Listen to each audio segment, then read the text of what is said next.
right, guys, this is KMKanDrum. A very special interview I have for you guys. George St. George in Ohio is joining us. Hey, George, how's it going? Oh, good, Kelly. How are you? Pretty good, man. I'm super excited for this interview. I think it's going to be really fun. But before we get started, I wanted to let you guys know to check out the other interviews. Right now, as of this recording at least, there's three that are out. Earl Bennett was the first one, Jeff Holden was the second, and Bill Morehouse was the third. Uh, I want to say next week because we're here, but it'll be already out by the time this video comes out. Michael Perry is the fourth one, so that's also going to be out.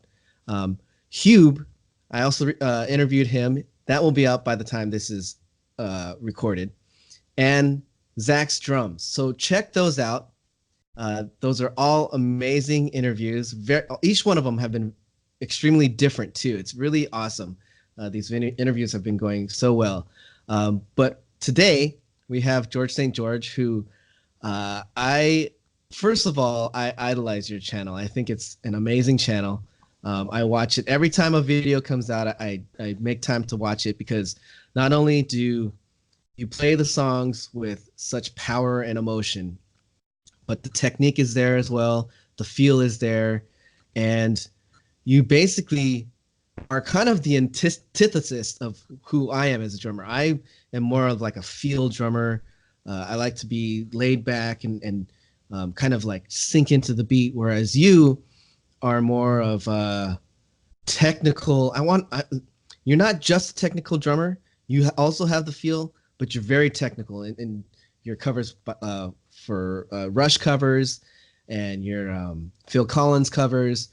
They're just so technical. There's a lot of time signatures going on, and those are the types of things that I like. I get anxiety just thinking about playing those types of things. So Wow. when I see your covers, it's like, man, I wish I could do those things. I just love your channel. I love how you have your setup, and of course, that Ludwig drum set is amazing sounding.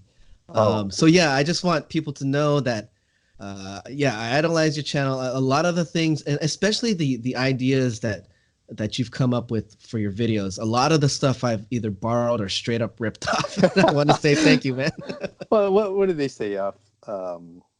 Imitation is the ultimate flattery, or something like that. So Yep. thank you. But just hearing your introduction here, I was just thinking, are you sure it's my channel? To be honest with you, I think I thought you were talking about somebody else, that I could totally agree with. But if it's my channel, I go, are you sure about that? But I think we're our own harsh critics sometimes too. But I think what you said, that's I'm very humbled by it, to be honest with you. And the same goes for backs towards you too. And I like the word you said was antithesis, which I could barely say right now. It's one of those 50-cent words, and I'm only like a 2-cent word here. But yeah, I mean, I love your channel. I love your style. I love your playing. I don't know how many times I've commented on your videos, but to me, I'm always impressed and envious of your groove, of your spontaneity in your drums, of your how you put your own style into the songs. Does that make sense? Yeah. Because what I've noticed in the drum cover YouTube community, that there's two different types of drum cover drummers. Ones are the ones that play a song, but they incorporate their own style. They don't play the way it was recorded by the original drummer. They just do really cool fills, or they put their own groove, they put their own style, they put their own emotions into it. And I'm always envious of that. So I like that. And then there's the ones which I always fall into, are the ones that replicate how the song was originally recorded, or at least come close to it. And, I think that stemmed from, I go that route because I think it goes back to way back when. I know you mentioned about, I'm doing Rush covers, and that's where it stemmed from me, just because when I first discovered Rush, Neil Peart is the drummer of Rush. And at the time I discovered him, I was around 12 or 13, and I was only 2 years into drumming, right? And Ringo was my guy, and he still is. But when I first heard Tom Sawyer, I was like, whoa, my God, what the heck's going on here, right? The big roundhouse fill in the middle, and then the different time signatures, which I didn't know anything about. I go, wow, he sounds like he's off beat, but it sounds cool, right? Yeah. So when I was trying to learn these Rush covers, I thought, man, if I could just play this song, and that's why I think from there I just started playing. At least for the drum covers that I do, I just sit down and practice them and try to play as close to the song as possible. Maybe I might throw in a little flourish here and there, but basically I stick to about 90% of the song as it was recorded. But I think it kind of makes me a little maybe devoid of putting my own stuff in there. I would like to be more spontaneous, put more of myself into it instead of being that rigid, how that drummer was recorded type of YouTube drum cover drummer, if that makes sense. No, it totally makes sense. I mean, I think I'm gonna I'm gonna admit something here. I was in the same boat when I first heard Rush. I was probably about 13 years old. I had started playing drums around 12, 13. And, like I have always loved listening to Rush, but I never actually really got into playing Rush. But what I would do is if I heard like a really cool fill that Neil Peart would play, I would try to learn it, and then I would use it somewhere else. Sure, like yeah. In a song that I wrote the drums for, or in a different, in some just a different setting. So I think that's where I get doing drum covers, not to the original, sure, drums, is because I'm always like kind of piecing together things that I've learned or heard from other places, and I'd be like, oh, that fill that was in that song or that I came up with over here, I think it would sound good in this spot. So I think that's where my kind of style just kind of, and it's not something that's cerebral. It's like you learn a language, or you learn 2 + 2 = 4, and then you don't really like come across it every day, but once you see it, it's like, oh yeah, I recognize that, and you can like take it out of your repertoire and then use it like when you feel is necessary. Oh, exactly. It's like borrowing something from the toolbox and incorporating it into something, and then making it your own too. Yeah. And that's what I really love about, your channel, and then all the type of drummers that could do that, where they're just free-forming it, but they're incorporating all this really cool licks into it. Because I've noticed, and again, being the harsh critic of your own self, I want, since I'm trying to replicate or play exactly what the original drummer is on that particular song, I'm really concentrating, and trying to get, okay, this is what that fill is during this beat or during this bar, and I gotta get that right? And it just, I kind of lose all sense of feel. I mean, not feel, like not in the time sense of feel, but just like getting into the feel of the song, and just playing for the song. Well, I'm just trying to be, I'm just trying to be precise. So I'm sacrificing feel, and in the moment, feeling. I'm sacrificing that part over, rigidity and preciseness. Yeah. So. No, yeah, it totally makes sense. Yeah. I mean, I'm working on what? That, though. the beautiful part though is there's no wrong. There's no wrong way. So that's true. Like the amazing part. Like, it kind of, it bothers me a little bit when I read some comments and people make it a point to negatively say, oh, a cover is not a cover unless you play it exactly the way the original drummer, or vice versa. Like just because someone doesn't play a song exactly the way you want them to doesn't mean it's wrong. I mean, it's music. First of all, music in general is subjective. Right. It's all within the eye of the beholder, or the ear of the beholder. Yes. And it's just like I don't know why some people tend to focus on negative things and are are negative. Like, it's just I don't know how people live that way. I don't think I've ever been that way, but if I have, I would feel like just dirty inside. Yeah, there's that cliche that haters are gonna hate, and I think there might be some sense of maybe jealousy, or they're not brave enough to put their stuff out in there and be subject to criticism. And I think going back to your statement by why some of these people are criticizing for you not playing exactly like the cover, maybe if when people think drum covers, they know the song one way and they hit the drum parts a certain way and they expect to hear it.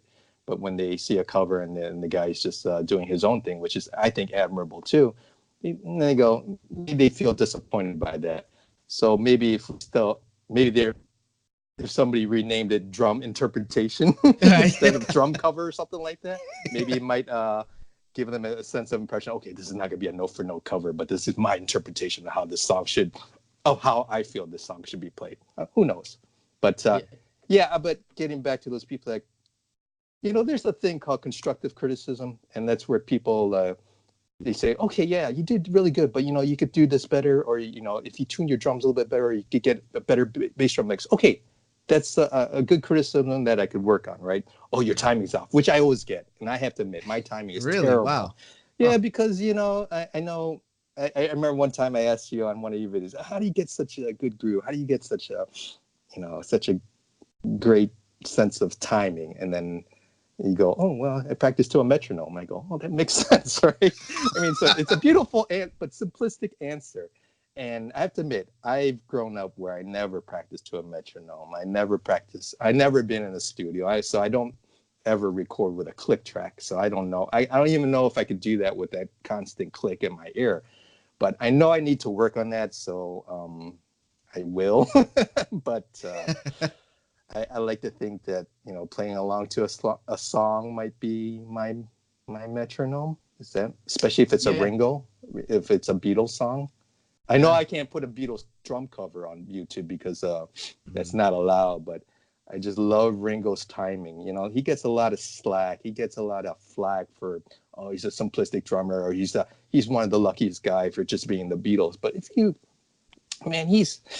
I love his backbeat. I think he's got one of the best backbeats ever because it's so behind the beat, which I would love to do.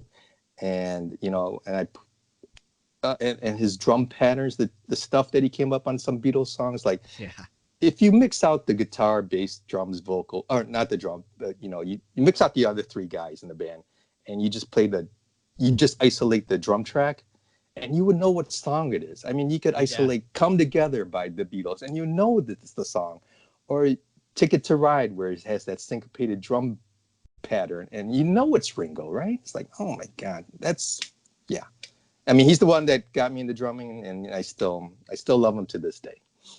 Yeah, I don't know. Yeah, it's like he too, doesn't have the greatest meter as when you talk about a metronome, right? Yeah. But no metronome. I'm gonna switch it around. Sure. Okay. No metronome can have as good of meter as Ringo Starr. You know what I'm saying? Yeah. Like, sure. If you put all those songs to a metronome, it would sound like shit. Yeah. Right. Yeah. Yeah. He was recording the days before click tracks, right? But I think I also read somewhere, I think producer George Martin, their famous producer that helped them get their ideas down, that Ringo was such a great drummer that he hardly ever made mistakes when they were cutting the track. And maybe he might have had a few. But he also had, there's a song called The End. It's on Abbey Road. Yeah. And it's where Ringo has his one and only drum solo. And, he starts his drum solo with that pounding eighth on the bass drum. That dun, dun, dun, dun, dun, dun, dun, dun, dun, dun, dun. Yeah. And I think it's a precise 120, to be honest with you. Oh, really? Beats per minute, that is. Yeah, I think it is. Don't quote me on it. But but I think it's just so, it's so beat perfect that, I don't know, all the other Beatles just fell into place, and it's, I don't know. I just love them to death, man.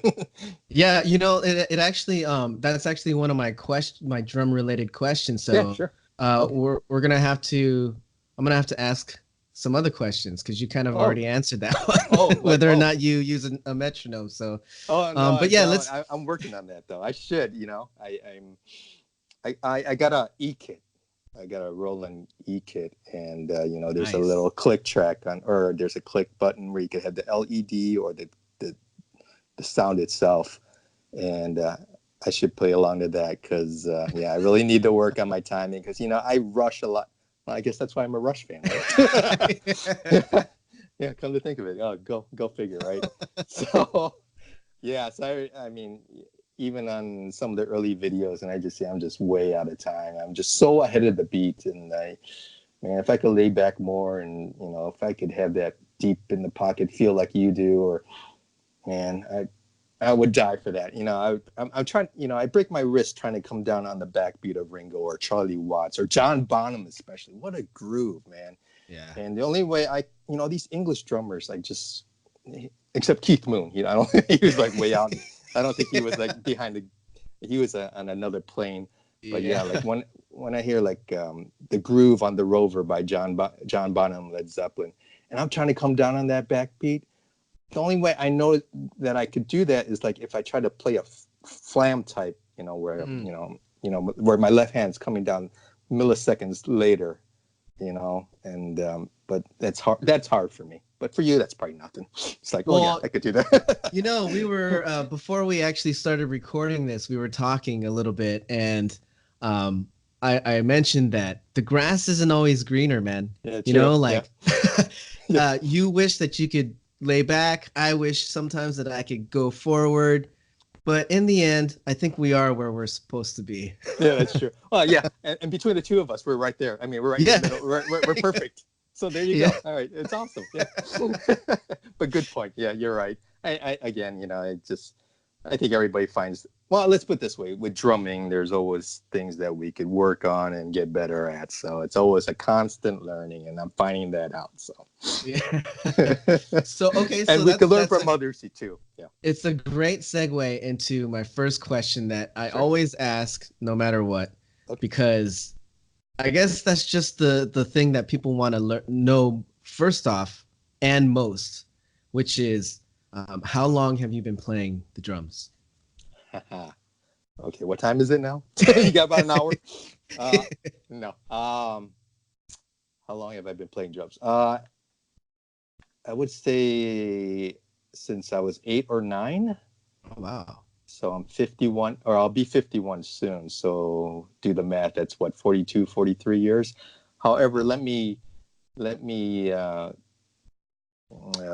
preface that by saying there was a 10-year gap though. So that's when I moved and started really focusing on career. And then when I moved out to where I presently am now, I had to move to an apartment.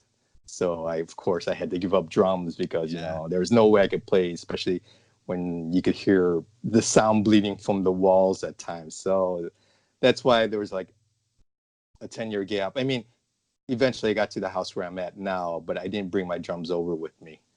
So minus that 10-year gap, that's what, 33, 32 years, I guess. Yeah. Okay. So Yeah. I started at 8 and 9. But what's interesting is that my love of drums goes prior to that, around maybe 6 or 7. This is in the mid 70s now. And my earliest memory about me trying to play drums was, again, I was in the basement of our house and I'm sitting on a bar stool, and there's this other bar stool that I just start, grab some straws or whatever in each hand, just playing, along to the song. And it was Meet the Beatles by the Beatles, of course, so I'm pretending I'm Ringo. And so that was my first wanting to be a drummer. But it wasn't until about 2 or 3 years later where I actually did take up drums. And what happened there was that we had a school meeting, or like where all the kids went into the gymnasium, and they Oh had yeah, well, like one of those assemblies or something. assemblies. That's the right Yeah, word. yeah. Yes, thank you. And they had all these different people talking about extracurricular that we could do. Some were talking about, oh, you could join basketball, or and whatever. And then there was one that, oh, we have a band program, we have an orchestra program. But the one that caught my interest was the drum teacher, of course. I mean, he didn't even say anything. He just got up, he went up to a snare drum and just started playing rudiments, right? And I go, holy mackerel, man! I was like, my mouth just dropped. I go, wow, that's what I want to do. So, later that day, I told my mom, man, that there's this drum teacher at our school, and I would like to take lessons. And she goes, yeah. She was very supportive of Oh, it. wow. Yeah, my dad, he wasn't. so, so what happened was that my mom had to sneak me into lessons with this guy, this drum teacher, and I had to give him his name because he taught me so much. His name was Harry Damus, and I think he was probably my age, or yeah, he was probably in his 50s when I first was being taught by him, and he was the best drummer that I knew personally, and he was just amazing. And I took about 7 years of lessons with him. And Wow. the thing is that he was a jazz cat. He loved big band stuff. But here I am, 8, 9, 9, 10. I just wanted to be like Ringo. I just wanted to play rock, right? Yeah. And he taught me traditional grip, and it's like, man, I wanted nothing to do with that, so I just learned everything match grip. Oh, I know, you're young, you're stupid, you're rebellious, right? And you don't want to go against the man here, but no, I regret. Well, he always wanted to. He was teaching me how to do jazz and big band stuff, and I would learn the lesson just to do it for that lesson, but I didn't want anything to do with it. But now looking back, I kind of regret that because I think there's a beauty in that playing that I could never do and that I'm very envious about. And there's just how, with rock, it's rooted in the snare drum or the bass and snare. But what I found with jazz is like the ride cymbal is the one that really keeps the time, Yeah. And it's, oh yeah, but yeah, he had me playing along to Count Basie, Duke Ellington, right? Nice. Yeah, and but yeah, I just learned it for that lesson. But yeah, but he was a great teacher, and so I just remember the first time I met him, he goes, "Okay, you're gonna have to get some sticks, right? First lesson." I go, "Okay." And he goes, "Yeah, I want you to get a pair of 5A sticks." I go, "All right, that doesn't make sense to me." So went to the music store with my mom, and I got my first pair of Ludwig 5A wood tips, right? And I remember the feeling that I had when I put those sticks in my hand. It was like a kid at Christmas, right? It was like the best feeling. And I just kept looking at those sticks. And I don't even know if Ludwig still makes drumsticks anymore. I don't know if they do or not. But yeah, I just kept looking at it, and I didn't even want to play it. I just was just holding it, just looking at it, and I was so proud of it, right? And yeah, so That's awesome, man. Did yeah. you actually get to go down to that bar stool and use those Ludwig sticks on the other bar stool? I did, yeah. I didn't know Awesome. what I was doing at the time, yeah, but but eventually it got to the point where this is how you do a drum beat. But I didn't learn a Beatles song first. I learned a song by Herb Alpert. I don't know if you ever heard of Herb Yeah. Alpert. Herb Alpert and the Tijuana Brass, and there was a song called "The Lonely Bull" that my drum teacher wanted me to learn, and it's just your basic straight ahead rock beat, but he actually wrote out, okay, you're gonna play these beats for about 3 measures, and then on the fourth you're gonna do this fill, like 16 note fills. This is all before you feel you develop that feel when to do a fill. So I just learned it like that. But that's the very first song I learned how to play. And then from there, I eventually developed that feel of, I could throw a fill here. I could throw in that syncopated beats and stuff like that. But yeah, The Lonely Bull. Maybe I might do a drum cover of that. Yeah, that'd be yeah, awesome. this is the very first song I ever did. So Yeah, go down memory lane, man. that's right. Yeah. So, but yeah. So, what was your question again? I don't know. I was just gonna go to the next question. Oh yeah, sure. Okay. You can tell I'm very long-winded at answer sometimes, but that's okay. I'm all right. Oh yeah. Yeah. I the more the merrier, man. Okay. It's really cool. Yeah. Okay. So this one I think would be a really good question for you because you are very studious on other drummers, especially studio drummers, and just drumming as a whole. I feel like you're a really good, like, informed student of the drum culture and just drumming in general. So if you could be Dr. Frankenstein for a minute, and if you can pick a certain drummer's hands, a certain drummer's feet, someone else's heart and soul, and someone else's mind, and just make this monster of a drummer, Oh, who would you pick? wow, that's a great question. And wow. Let's start with hands, all right?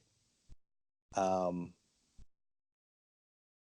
Gosh, I know one of your, I think it was your second interview, Jeff. He's the one that Mhm. said Buddy Rich that hands, and I go, that's a great answer. But I'm not gonna go that route. I'm gonna go with this cat named Gavin Harrison. Oh, never heard of him. Yeah, he's from. I don't know if he's still with his band, but it's called Porcupine Tree, and Oh, he's a very technical drummer, but he's got a great use of his hands where he just makes these beautiful fills, and they just sound so natural, but I know they're so technical. And he's one of those that delves into a lot of time signature changes too, but he's got a groove behind him, so it doesn't sound like when some progressive drummers like a Neil Peart or even Bill Bruford, they kind of sound rigid in those time changes. yeah, yeah. But this Gavin Harrison, I mean, he has a beautiful groove to him, even though he's got these unbelievable chops to him. But he's got very, very great hands. And the only way I could have that demonstrated is if you want to check out a song called Futile, Futile, and it's Gavin Harrison. He's just doing his drum performance to it, and there's a couple of clips of it, and he's just amazing, and he's got great feet as well, but his hands are just amazing, and I love his fills, and they're just so original and unique that I would love to have his hands. And Awesome. he's not, I mean, I'm sure he could be very fast, like a Buddy Rich, but he doesn't do that. He just there's just a beauty in the way he plays. Cool. Uh, Yeah, I mean, I'll definitely like all of these references. I try to put links in the description. So oh, sweet, yeah, I'll yeah. definitely put some links in there. Okay, good, definitely, yeah. So, as for feet, right? Uh, oh, yeah. There's two of them, if you don't mind. Yeah, Okay. yeah, Uh, have you ever heard of Thomas Lang? yeah. Oh yeah. Yeah. Okay. This guy is, oh my gosh, he's got so many pedals, right? Not only for his right foot, but for his left foot. And he could just switch between, because so they're all hitting different things, not just a bass drum or a hi-hat. Like with his left foot, he'll have something like maybe a cowbell, or he'll hit it like a metal strip for his left foot. And he'll just move his left foot between those three pedals.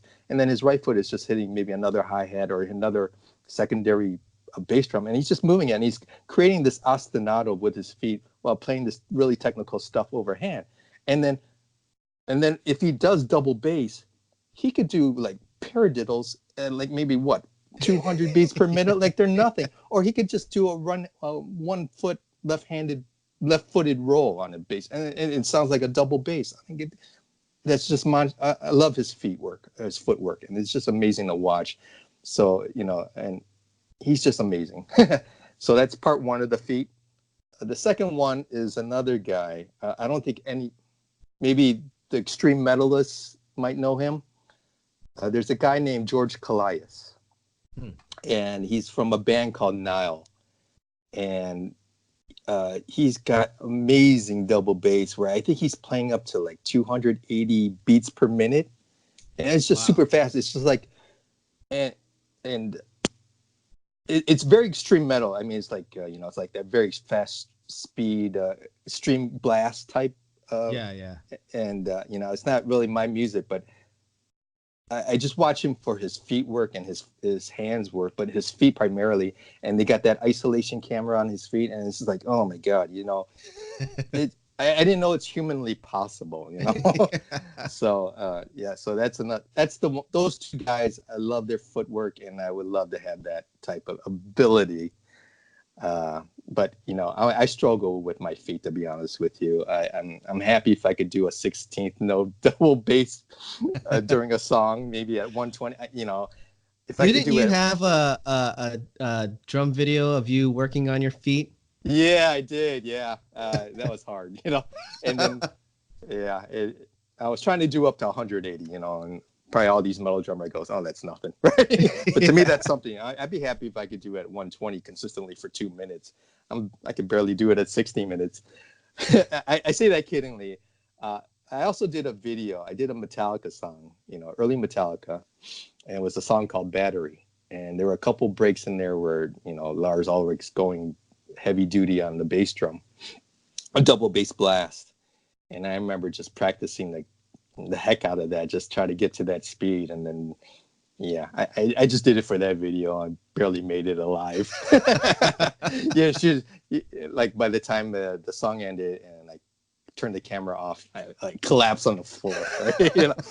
911, paramedics, that's right, please. But yeah, I mean, double bass is hard for me.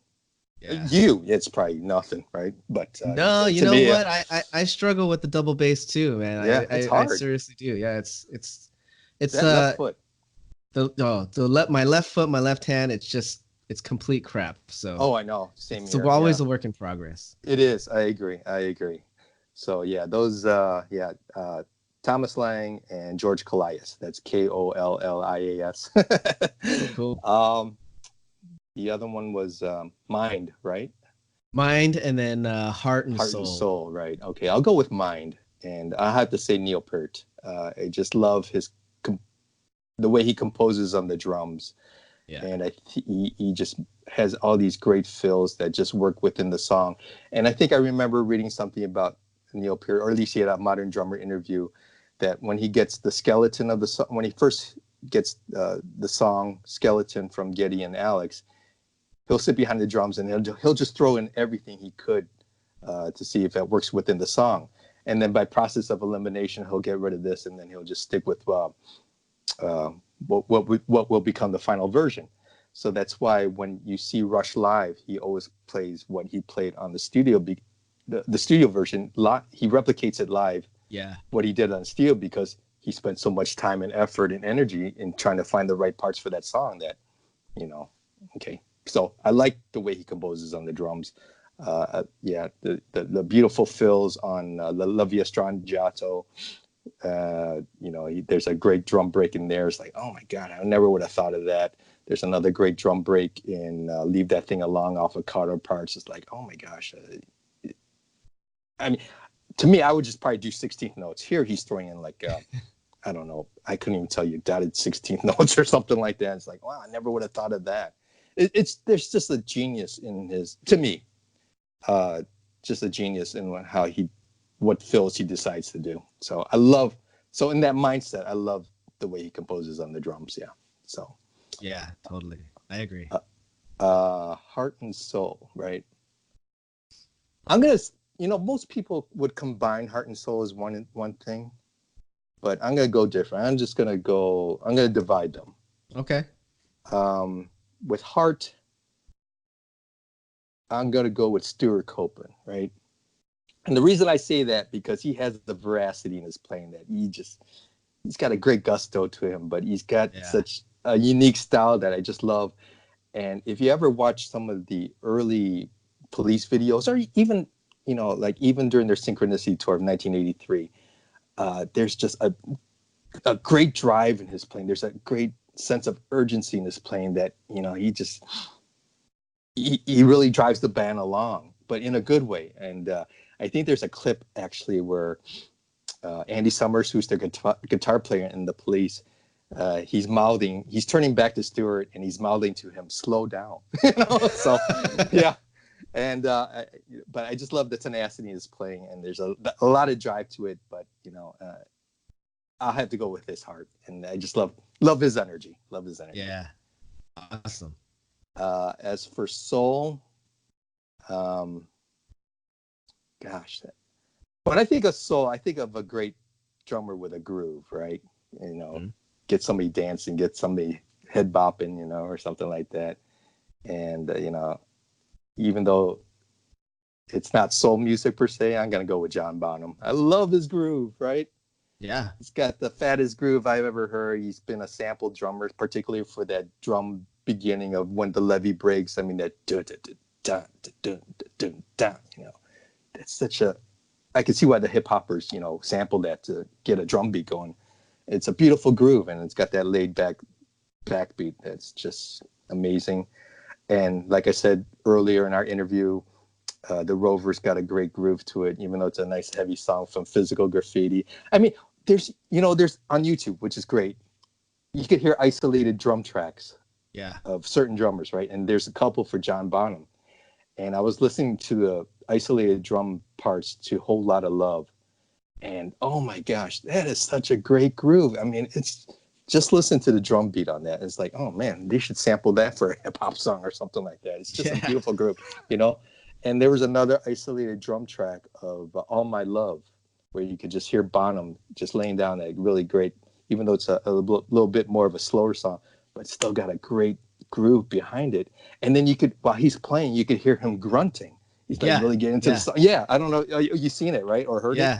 Yeah. And it's, oh, wow. You really get an insight into that man, you know? I mean, he was for a guy that of his size, and you think he would slam hard, but he had such a great touch and he had such a great groove to him, great feel that, yeah, Bonzo. I love his soul. What I think, a lot of people talk about his feel, and a lot of people talk about just like they mention him and Animal in the same sentence, you know, like just like this awesome, like just monster of a drummer. But I don't think people talk about his dynamics enough. And I think that's really what sets him apart from all those other drummers is he's just got the perfect feel for the song. If it needs to be light, he could play light and he could play it good. If it needs to be friggin' heavy, he could play friggin' heavy and just rock the shit out of a song. And anywhere in between. And I think that's what like sets him apart from almost every other drummer. It's just that dynamics. He just had that feel. That's an excellent point. Yeah, that's a great word, dynamics. You're right, because all these other drummers that are trying like to be like John Bonham, they're just thinking, oh, I should whack as hard as he does. But you're right, he did have a nice soft range because there was a lot of light and shade to Led Zeppelin music. I mean, particularly, you know, they would go soft and then it would go heavy, soft, heavy sometimes, and he would play along to that. I mean, like the soft dynamics that you point out, I mean, like the song Thank You, there's just a beautiful touch on that song. Or Stairway to Heaven, right? Even though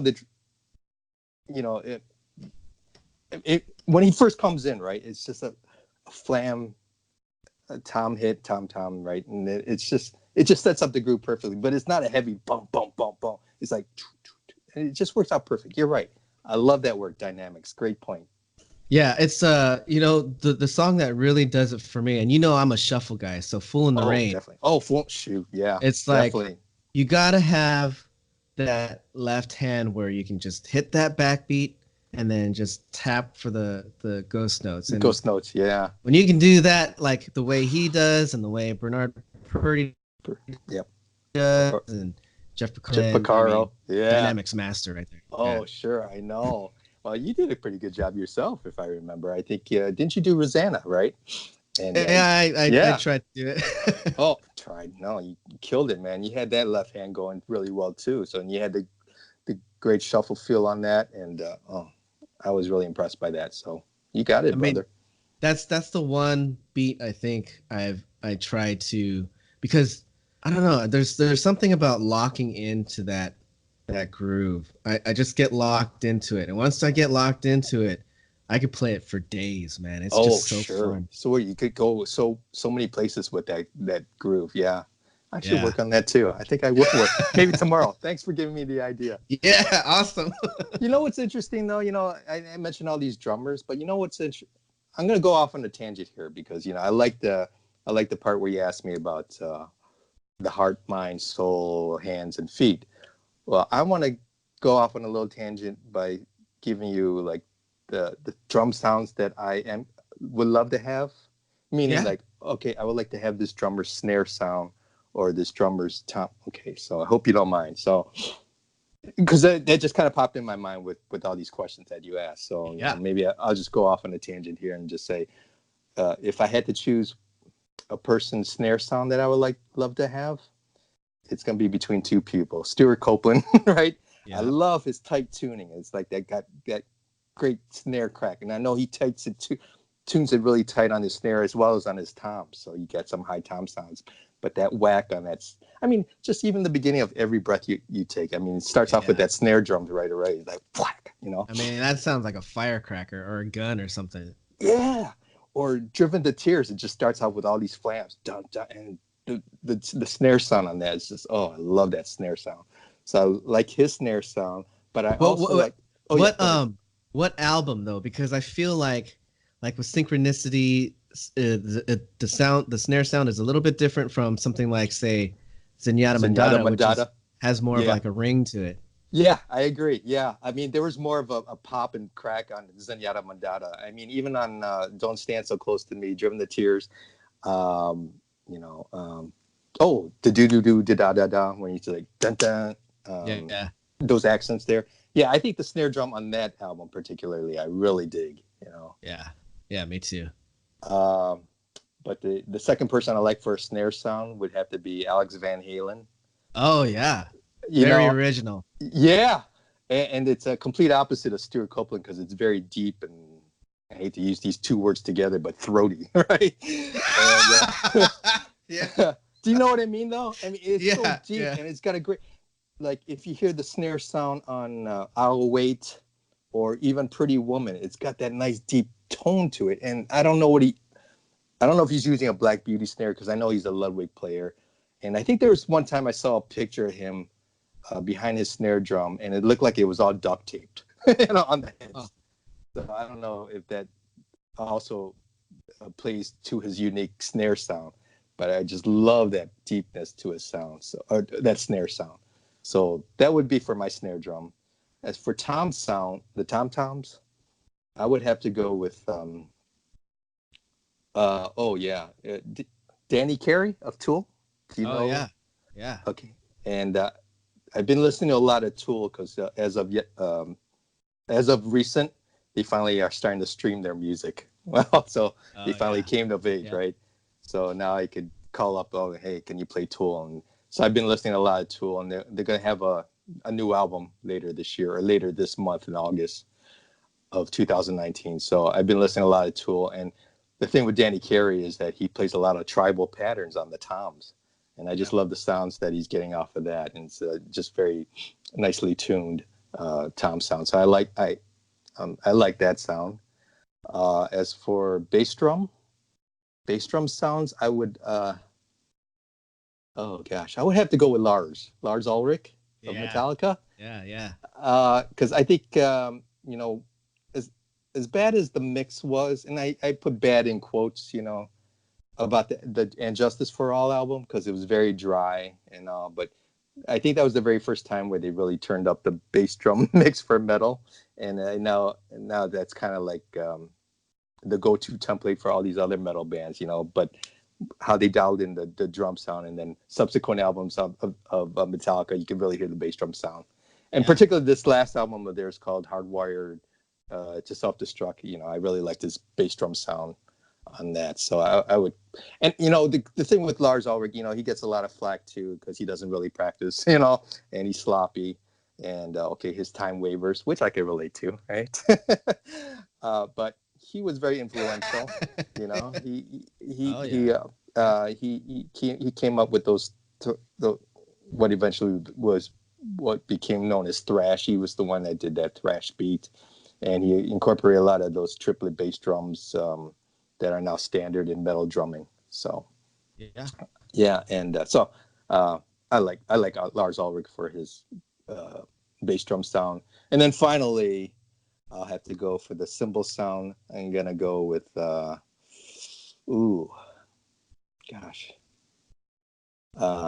might have to subdivide this. I'm gonna go with the splashes of Stuart Copeland and and the ride cymbal of John Bonham, especially like on Stairway to Heaven. That was a beautiful ride cymbal sound. And then the cymbals, I would probably go with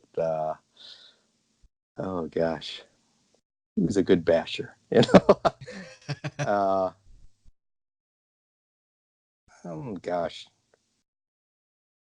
a good question.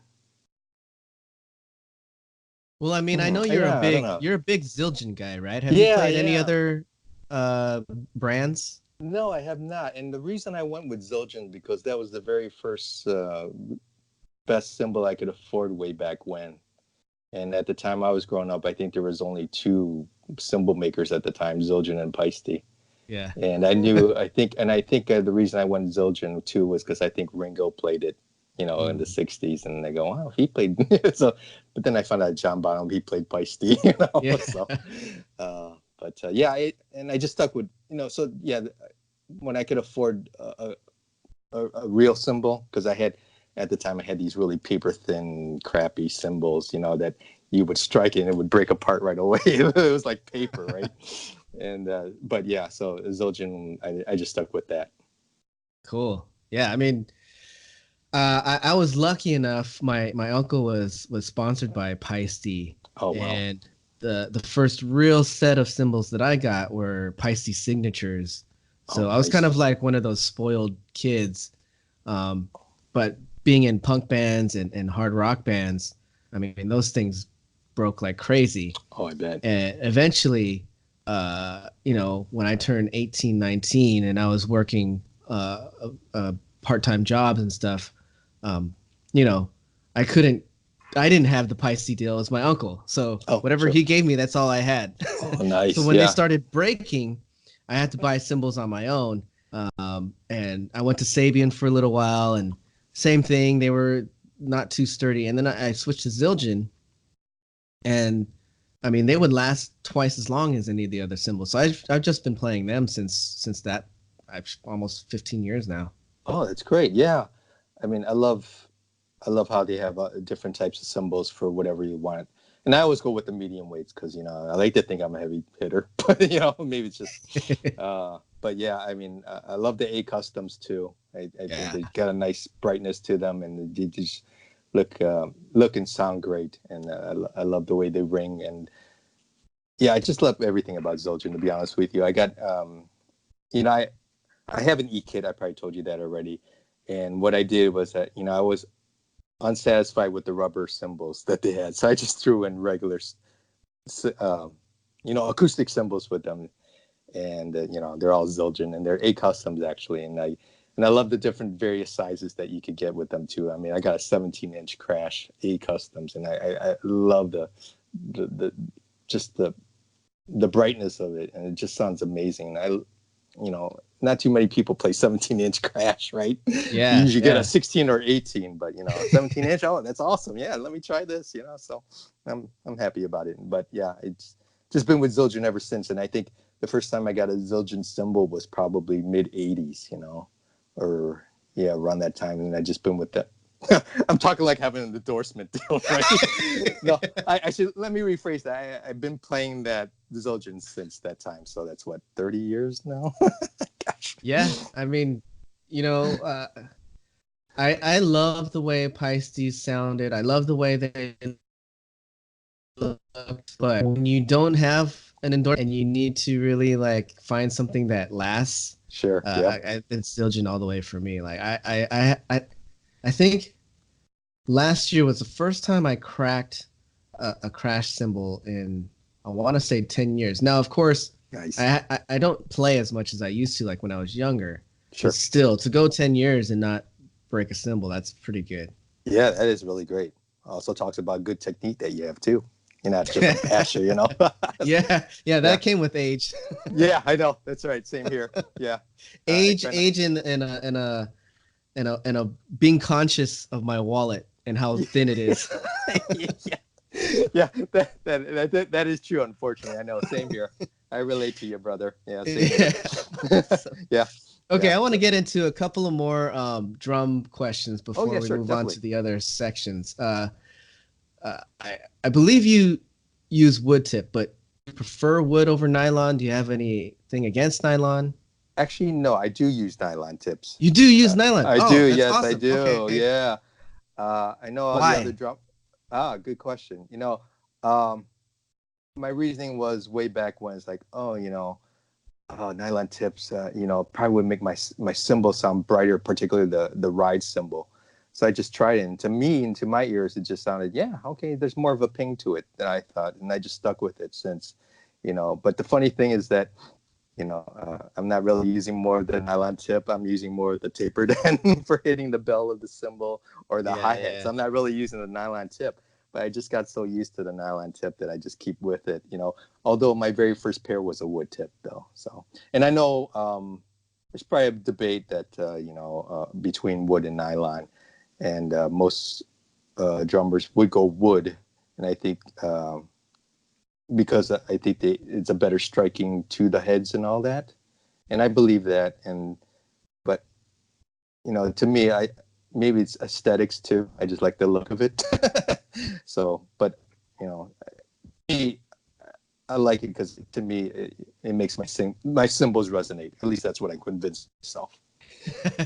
Now, have you ever had any of those tips fly off when you're playing? Yeah, I have actually. In fact, one of the drum cover videos I had, it was right towards the end of Really? the song. Yeah, but I Nice. didn't point that out in the comments section or in that little section where you could put a story behind it. Yeah, But yeah. I know there's a part where it actually flew off, and then if you look at the end of the video and I'm holding the sticks, you can see that there's the nylon tip Nice. is missing.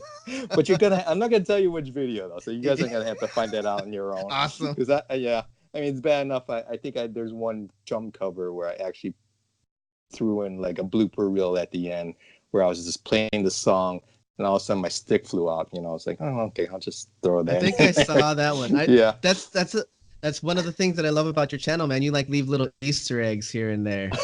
I haven't done that for a while. In fact, I haven't even done a drum cover video in a while, and now I need to do that, and I will be. Yeah. Yeah, I just been very busy. I'm not gonna make any excuses. I just been busy and lazy. How's that sound? I've been enjoying the summer. That's why. So, but Hey, man, no excuses. You got to live right. life, man. Exactly. That's right. And some of the songs that I want to do, they're gonna be blocked anyhow. So Yeah, no kidding, right? Isn't that sucks? Yeah. That's why I feel like I got to a point where every time I looked at the music policies and I was like, oh, I want to do this song really bad. Yeah. And it would say, oh, this song's going to get blocked or this song's going to get blocked. And it's like, okay, well, I kind of hit the point where I don't really know what to play anymore. So I'm going to like just start doing something else. And that's how this Q&A thing came about. I was like, I need to do something. Yeah. And since, like covers are going to be so few and far between, I need to like make up that time doing something else. No, you're so right. I mean, yeah, it's getting to that point where you can't even play any songs anymore. So yeah. I mean, this is you came up with an excellent new series now, and I'm really enjoying it. You're really getting insight into all these other drummers, and there's more to them than just them performing on camera and doing a drum cover song. You actually get to know their personality, what makes them click, who their influences are, and what drives them to be, what drives them to take up drums or to do covers, or just more insight into them. It's enjoyable. I'm really digging this. So great idea, Kelly. Awesome, man. Awesome. I'm glad you're enjoying it. I am. Okay, so I have one last drum question. Sure. Does your drumming bother other people? I haven't heard anything from my neighbors. Good. Although let me put it this way. There's that old joke where it's like, my neighbor was knocking at my door at 2:30 in the morning. The audacity of him doing that. But luckily I was still up playing my drums, right? But no, my neighbor, luckily there's a distance between the houses where I live and my neighbors to the sides of me. So I'm sure they could hear it, but not if they were really close. So they've been very tolerant, and they hasn't bothered anybody.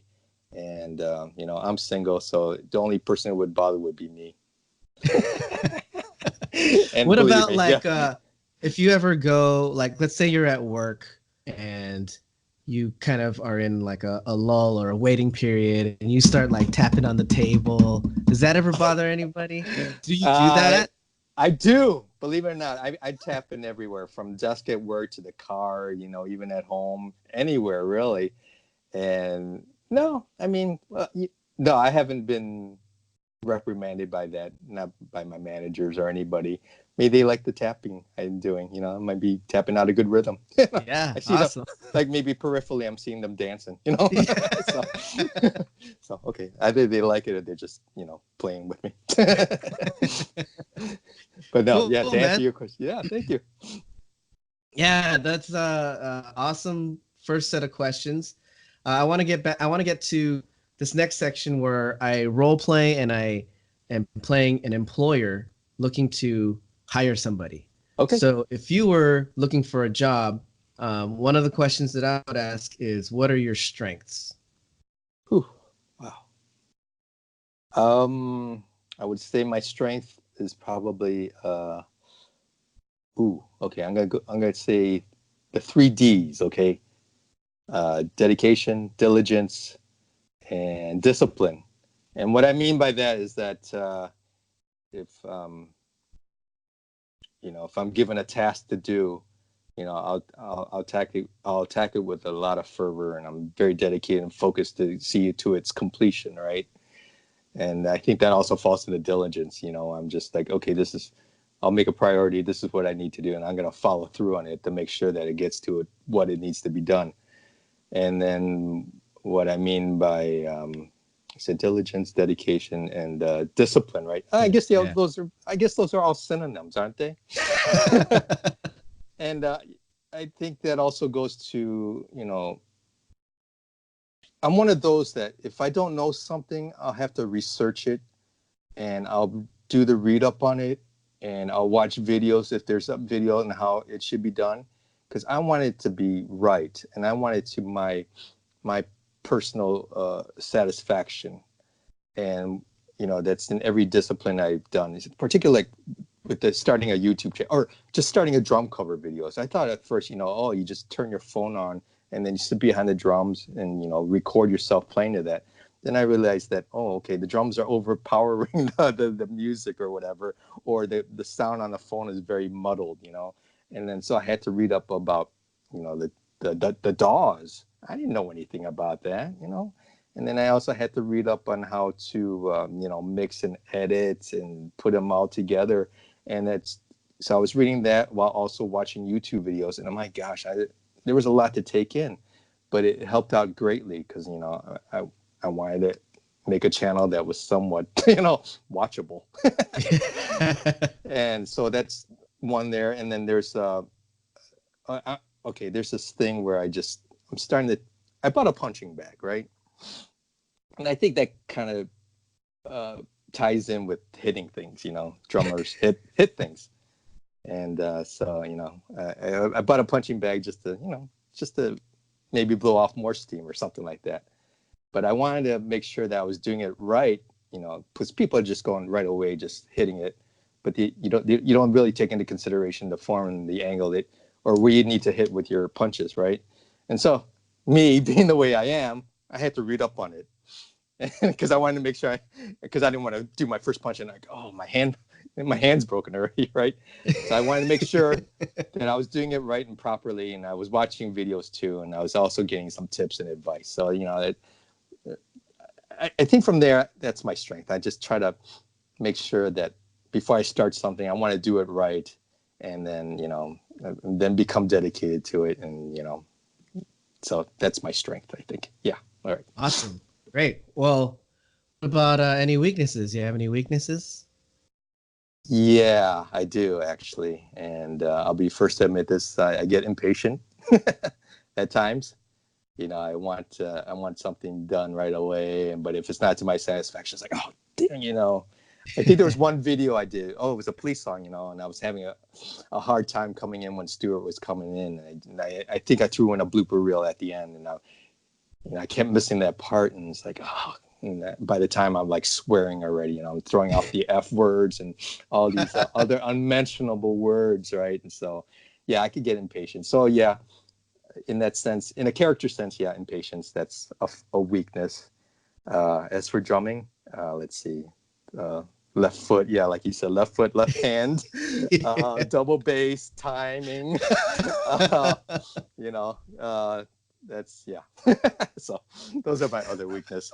But getting back to the strengths though, and in a drumming sense, Um, like when I do a drum cover, I practice the song all week. You know? Oh, wow. Yeah, I'm one of those like, okay, I want to do the song. So what I do is like I'll sit down and I'll first play the song, and I'm just air drumming to it, or just tapping along my legs, just to get the sense of the song.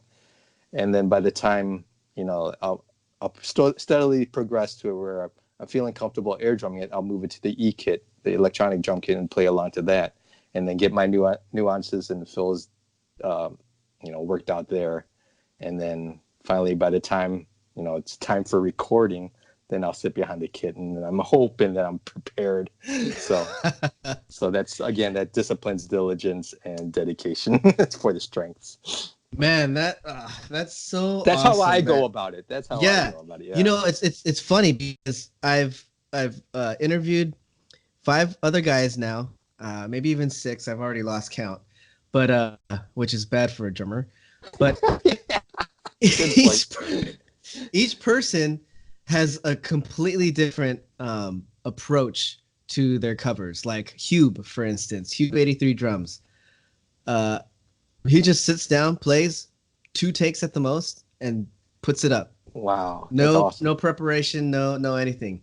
And you're like on the extreme end of that, the opposite side.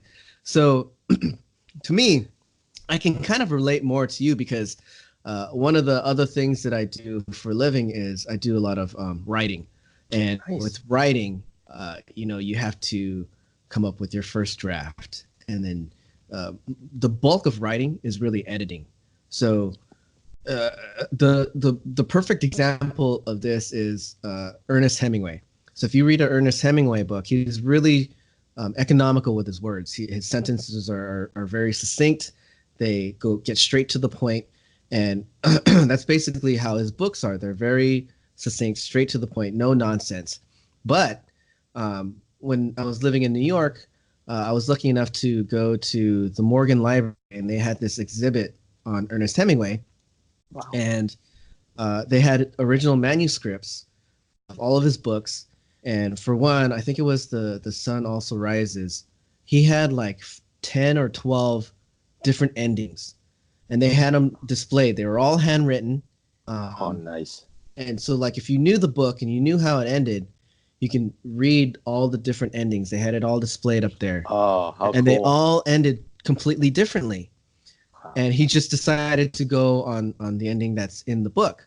So you look at this too. I mean, For Whom the Bell Tolls, I mean, it's like maybe 800 pages. It's a big book, but most of his books are just your standard 200-300 pages. And then he's got short stories like Old Man in the Sea, which I think is like 120 pages or something like that. Yeah. But just the way that, like, he reads simple. Anyone can read his stories and understand them. But what they don't understand is, and there's infographics on this on the internet if you search Hemingway's, and this goes for pretty much anyone who's ever been successful.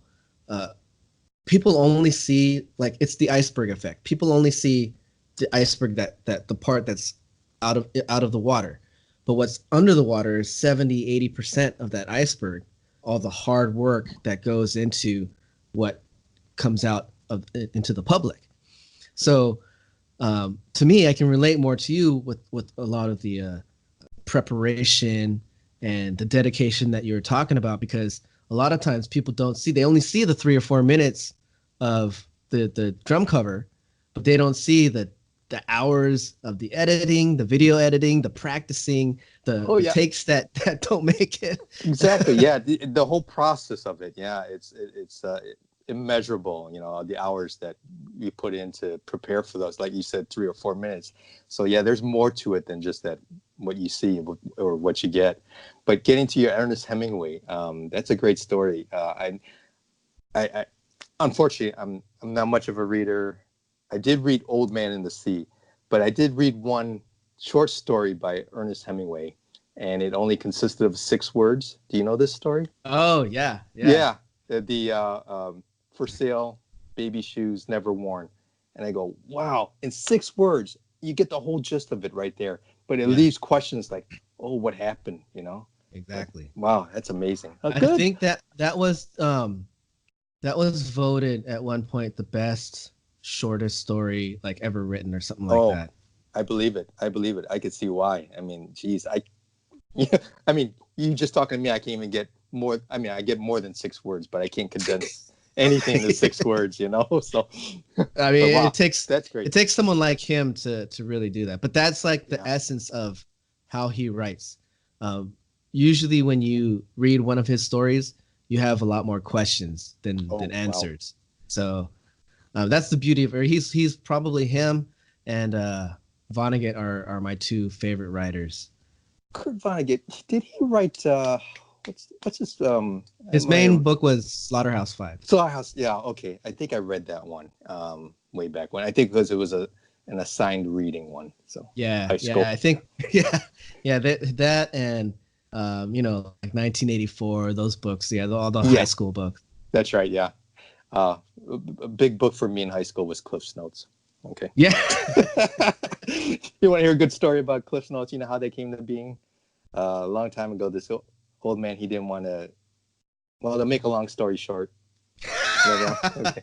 All right, stupid. I know. Yeah, dumb.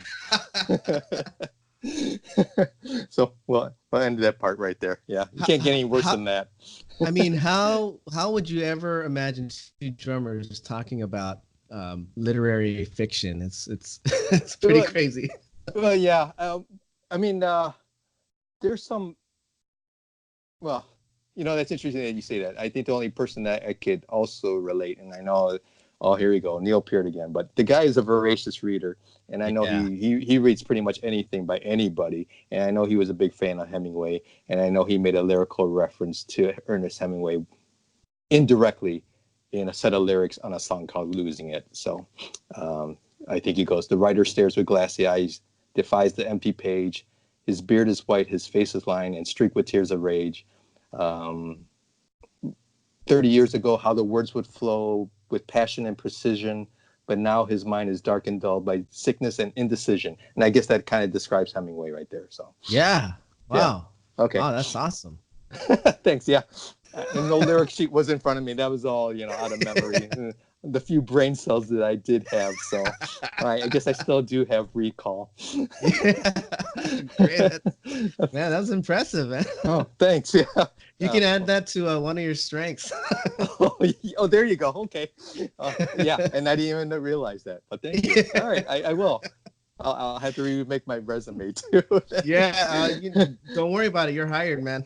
Oh, thanks. All right. Appreciate it. What's your starting pay? No. I know. Cool. Okay, let me get to a couple of other questions here. Yeah, sure. Definitely. Where do you see yourself in 5 years? Wow. Hopefully still on Earth, Yeah. Okay. So, in 5 years, I hope to still have the passion and drive for the things I like, particularly drumming, and then my other hobbies that I really enjoy. Hoping to, be in a very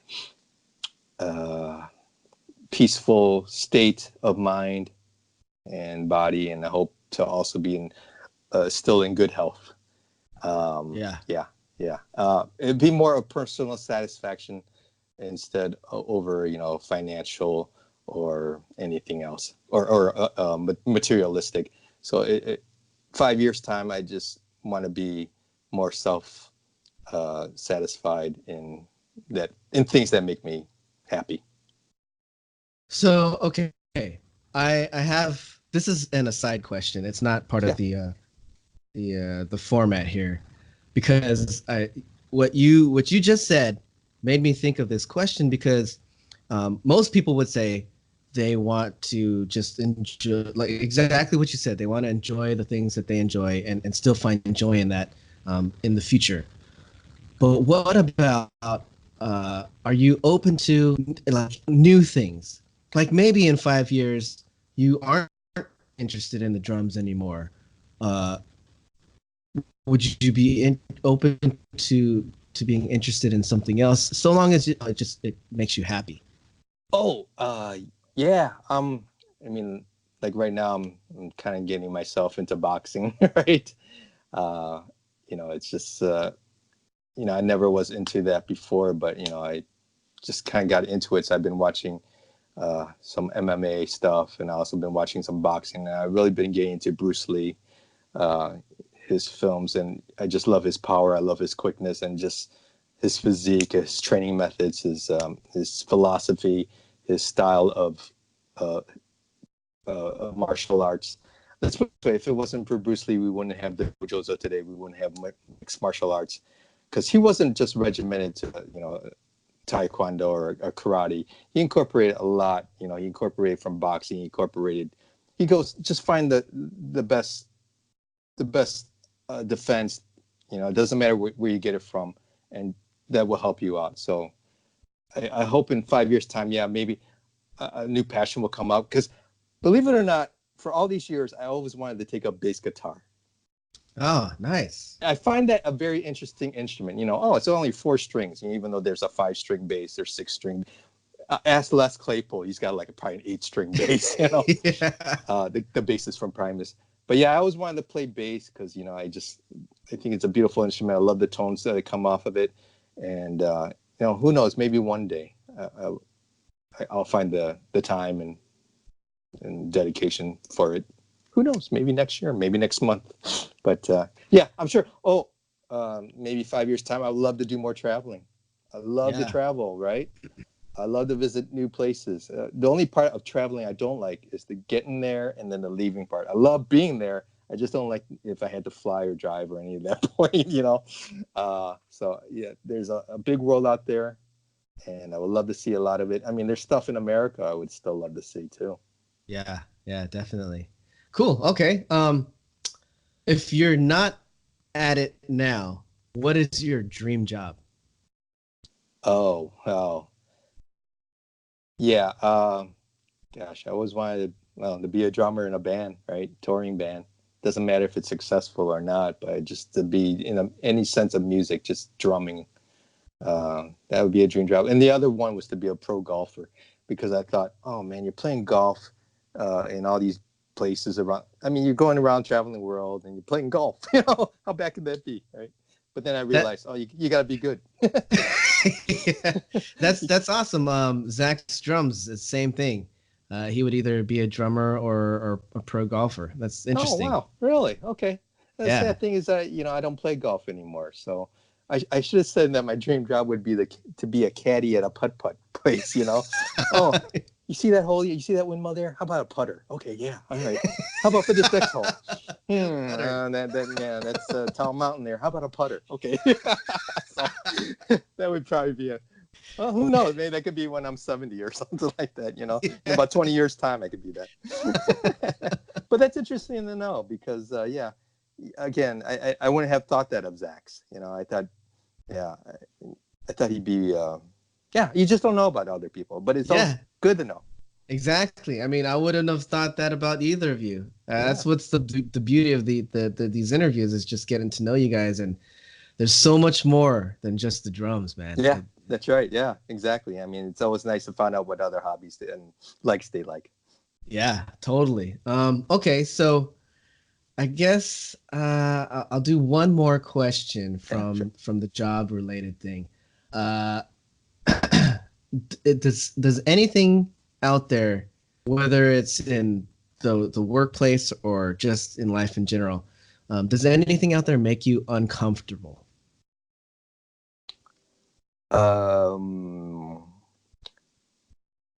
Oh, well, I guess I just don't like laziness. And I say that meaning that, how can I say? Like you're already uncomfortable. Yeah, exactly. I mean, I don't know. I think I got that sense in me where, if I'm want to do something, I set my mind and try to do it. But I guess I'm trying to accept and understand, that not all people are wired that way like I am, and I have to come to that understanding. Again, that impatience in me. So, I think I probably call it laziness, but it's probably not. Maybe that's too harsh of a word. maybe it's just that, you know, that not having that sense of drive to them. Does that make sense? You know, I have a perfect example of that. My wife has a really high position in fashion, and she manages other people. She manages teams of designers, and not not to. I don't want. I don't want to Yeah. bite my tongue off, but designers aren't always the best at taking direction. You know, they're very creative people, and Yes. creative people Okay. like to do things the way they like to do it on their own time and whatnot. But in the same sense, when you are designing for a big company, they have deadlines and they have strict guidelines and whatnot. And a lot of these people, they can't be bothered with stuff like that. Yeah. And so in her position, she really has to. She's a go getter. She sees something, she goes and gets it. She doesn't beat around the bush. She's very goal oriented, very driven, all the time. Go go go. And not everybody is wired like that, you know. Yes. And I have to remind her all the time. And it's not a knock on her, and it's not necessarily a knock on those other people. Just people are different. People do things on their own time. You know, she's the type of person that, you know, as soon as she graduated, she went into fashion design school. As soon as she got out of fashion design school, she got right into the workforce. Whereas me, I was like, I barely graduated high school. You know, I just graduated high school. I don't have to go back to school. I'm gonna take a couple years off. I did that, and then fooled around with the drums, and it was kind of like, oh shit, I got to get my stuff together. I was completely different. So, you know, yeah, people just don't.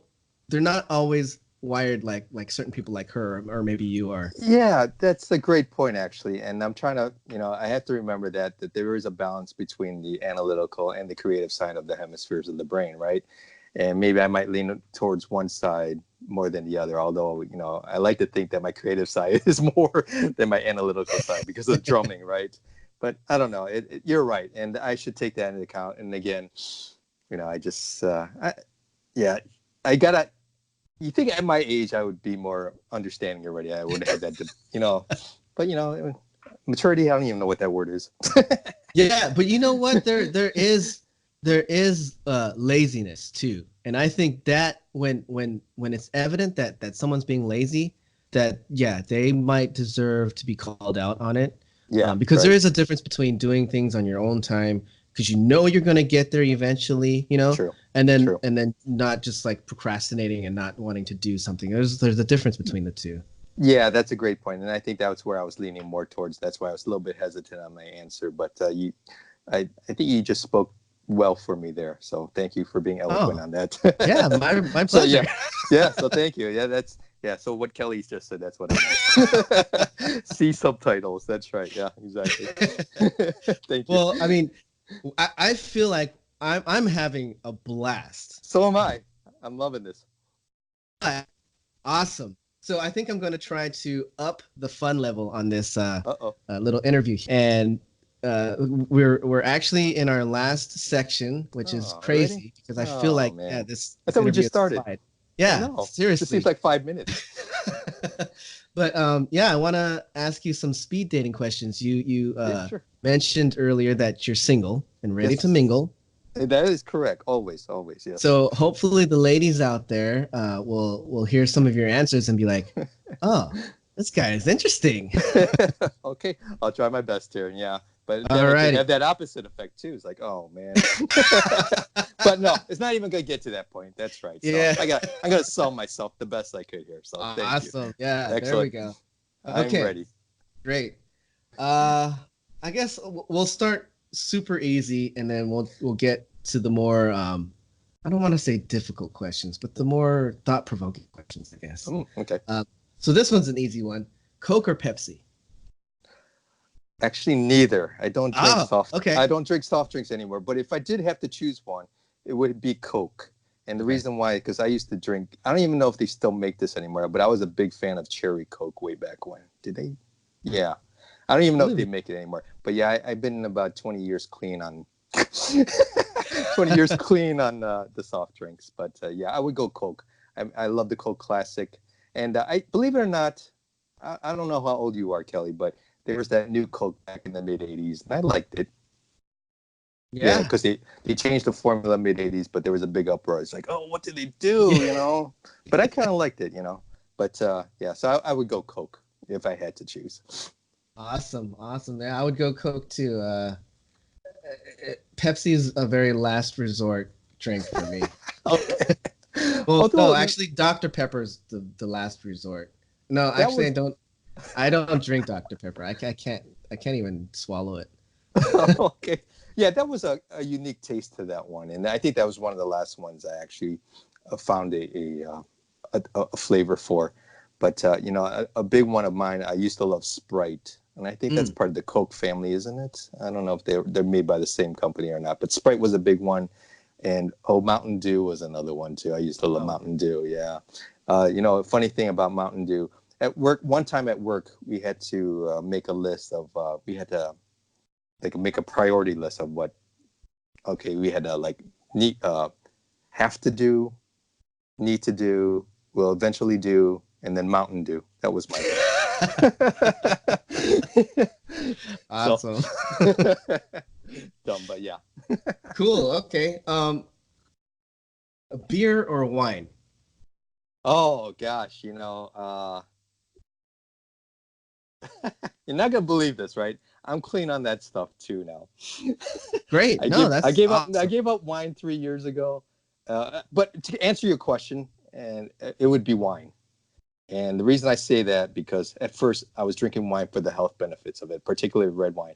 But eventually I developed a palate for it, and I love red wine, and especially with the food that I was eating. And then I found that I'm marrying up flavors of red wine with either cheese or dark chocolate was just, oh, it just hit every sense of the taste buds in your mouth. And so that was great. So Merlots to uh, Pinot Noirs. Those were my favorites. White wines, the only white wine I did like was a Riesling, which I think Mm. is a sweet German wine. I mean, I used to like beer too. I mean, the very first beer I ever tried was Michelob, and I was about 13 at the time. And I remember drinking. I go, oh, I'll never drink this stuff. And then a couple of years later, it's like, oh, I'll have another one, Yeah. please. Another one, yeah. So, but my favorite beer at the time was well, I was drinking microbrews at the time. Uh, um, Heineken was I used to like the dark beers one too. Mm. Have you ever tried, what's that one? Guinness. Have you ever tried Yeah. Guinness? Yeah. It's Funny story. The first time I ever tried Guinness was at the Green Dragon Tavern in Boston. oh, So I play ice hockey, oh, and nice. being from LA, there's a lot of people that come from different parts of the world to LA to try to be in movies and music and all of that Sure. stuff. So the goalie of my team moved from Boston to LA, so we got to know each other. He ended up moving back to Boston, and when my wife and I were in New York, they're like, "Oh, we should go to Boston one time." So I called up my friend. I'm like, "Hey, we're going up to Boston. You mind showing us around a little bit?" So we went to TD Garden. We tried to get to the Bruins game, but we couldn't. We weren't able to get in. Oh, But yeah. we did the whole Freedom Tour, where it takes you around where the Boston Massacre was, all the different historical sites in Boston, and one of them that's kind of just a little bit off the trail is the Green Dragon Tavern, and that's where guys like Jefferson, Franklin, Paul Revere all sat at this bar Oh, wow. and planned the revolution. Oh my So gosh. I was able to sit where they sat, and I had my very first Guinness, and it was quite the experience. It was pretty awesome. Wow, what a backdrop for that. That's great. Yeah. Sure beats my story with Guinness, but I'm going to share it with you anyhow. I this back in the hometown where I was living, and my friend and I we befriended this one bartender at this one place, and once you know they're having a special on Guinness, so she just kept sending me up with them. And of course, to say I wasn't, I wasn't of the best facilities mind wise, So basically, I got drunk. So the next morning, I I was hungover, but I also threw up. Now, the interesting story about me throwing up, and the reason I'm saying that because when I threw up, it was the same color as the Guinness. Oh, wow. And then it also had the head of it. What a beautiful sight. Yeah, it wasn't pretty. Yeah, but it's just like, man. And I also heard too that I think the reason I was drinking Guinness because they said, oh, it's a good source of iron. And Wow. yeah, and I knew the only other source of iron, if you were iron deficient, was liver, and there was no way I was going to eat liver. Yeah. So I figured, oh, Guinness, okay, it's liquid, it's a little bit more tolerable. So, but yeah, and the funny thing is that after that event of me, vomiting the Guinness, I never touched Guinness again. Yeah, I would imagine. Yeah, I had the same experience with Southern Comfort and Jägermeister. Oh my God. Yeah. Who hasn't, right? Exactly. Yeah. I mean, I think everybody's got a Jägermeister or Southern Comfort story, It's like, oh man. But the stories are always unique. Yeah. And that's what makes, for great storytelling always. And I don't know if people are actually, like horrified by it or just very proud of it. I hope they're proud of it. I mean, you got to live life once in a while, right? That's right, exactly. And I always told myself about Jägermeister, oh, this is just cough syrup because that's what it tasted like, right? Yeah. Oh, yeah. I can't even tell you the last time I had that. So, and it's been a while for me too. I just, even if I smell it, it's just like, oh. Yeah, exactly. I know. Yeah, I think I got traumatized by it now. So. Yeah. Cool. Okay, let's see. You talked about travel. So, have you traveled anywhere fun lately? Yes, I have actually. Earlier, in July of this year, I was in Las Vegas. Nice. Yeah, first time in Vegas in a long time, and it's oh my gosh, I was there for 5 days, and every day was 110 degrees. Oh. So, oh my gosh, yeah, and then the vibe there was energetic. I love the energy. I love the people. There's great people watching. I didn't really gamble because I'm not much of a gambler, but I just wanted to experience the city, and I had a wonderful time there, and ate well as well, and yeah, it was just good to be in that environment, and also it was just nice to be away. So yeah, for sure. And what was really cool is that there's a 3-hour difference from the East time zone, which is where we're both from, Eastern time zone. Las Vegas is 3 hours behind us. So it was really cool getting in at like 3 a.m, Las Vegas time. And I'm looking at my watch at 6 o'clock in, East Coast time. So I was like almost sleeping rock star hours, Oh, it's like 1 o'clock p.m. Las Vegas time. It's like, oh, I think I better get up now. I don't know about you. I don't know if you're a morning person. I always been one of those nighttime person, nocturnal.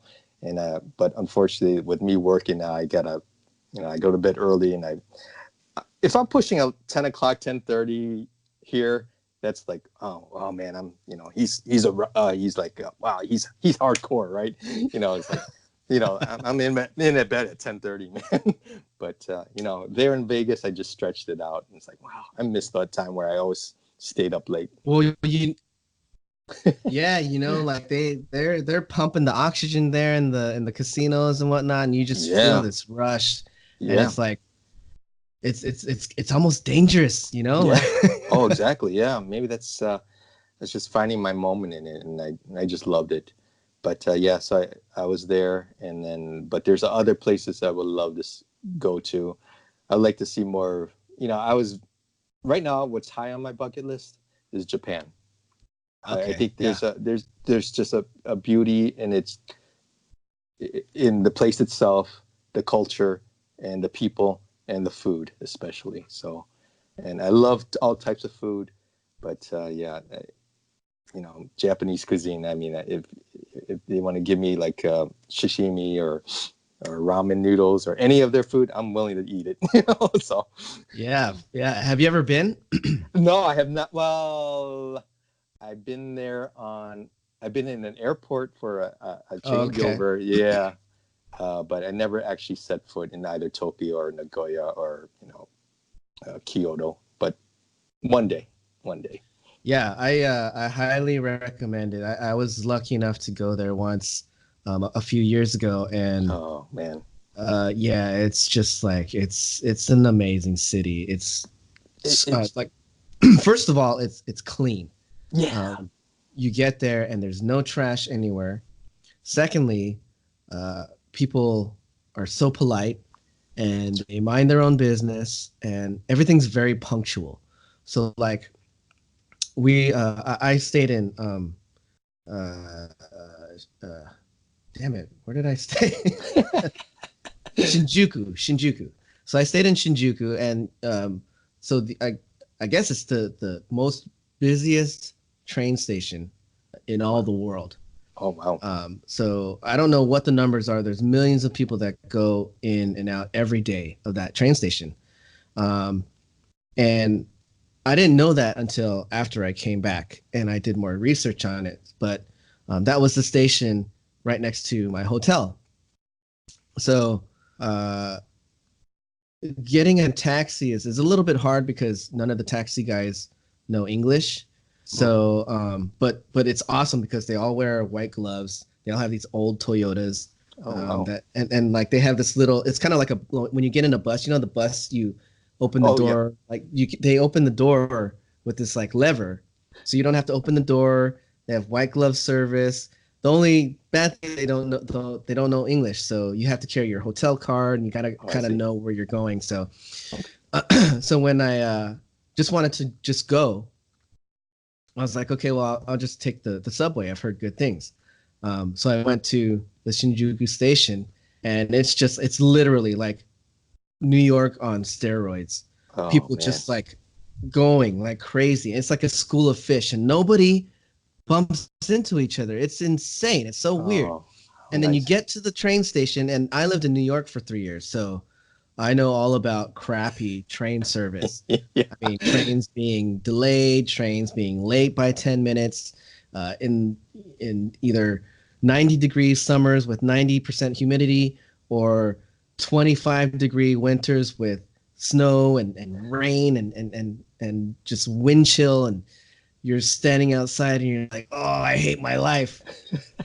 But I went to Shinjuku Station with millions, literally millions of people running around like crazy, and the the sign says, "Train to wherever I was going will be here in 2 minutes." 2 minutes Oh comes, no. and every Wow. time I went to the train, it was always like right on time, not a minute late and not a minute too early. It was insane. Wow. It's so economical. They've got it down. Wow. That's amazing. I mean, they're so punctual there. I heard about stories like that, and I got to see it for myself. Yeah. I got an extra story for that, and I know you got not more questions, but I had a friend that visited Japan, and I think he had to take a taxi to his hotel room, but he forgot one of his bags wherever he was standing, and he didn't realize that until he got back to his hotel room. So he had to take a taxi back to where he thought he might have left it. And once you know it, that when he got there, his bag was still there. I was Oh like, yeah. wow. Now, if you go to any major city in the U.S., you could pretty much say goodbye to that bag. But I go, wow, that is an amazing story. And you're right. It seems like the people are so polite there. It seems very clean. And I think the picture I also had when you mentioned about those guards that had the white gloves on, I think in that train station, don't they have these guys that push the people into the train before the door closes to make to get them all in or something like that? So So yeah, I never went out during rush hour, so I didn't okay, get to see that. But yeah, I've seen the YouTube videos where they're like yeah, cramming people in like that's right. sardines. Yeah, exactly. That's right. But in a polite manner, of course. Yeah, Oh, yeah, you of can. course. That's right. They're not actually, forcefully being pushed. It's like, oh, just nudge in a little bit more or something like that. So, but yeah, I definitely want to visit that place. But thanks for Cool. the As tips there. Yeah, is there any other places? That's actually one of my other questions that I was going to ask you is if you have anything planned coming up that's fun. Uh, I'm hoping to visit Toronto later this year. Nice. I love that Uh, place. Yeah. yeah, I have some relatives up there that I have not seen. I haven't been to Toronto since the early 2000s, and that you talk about, well, from the time I remember, that was another clean, safe city. I love it. It's one of those big metropolitan cities that I always enjoy the energy and vibe and the people there. And even though it's in Canada, every time to me it just has that American feel. And the only thing different is their currency, the color of their money, and the flag that's waving. But other than that, I love it.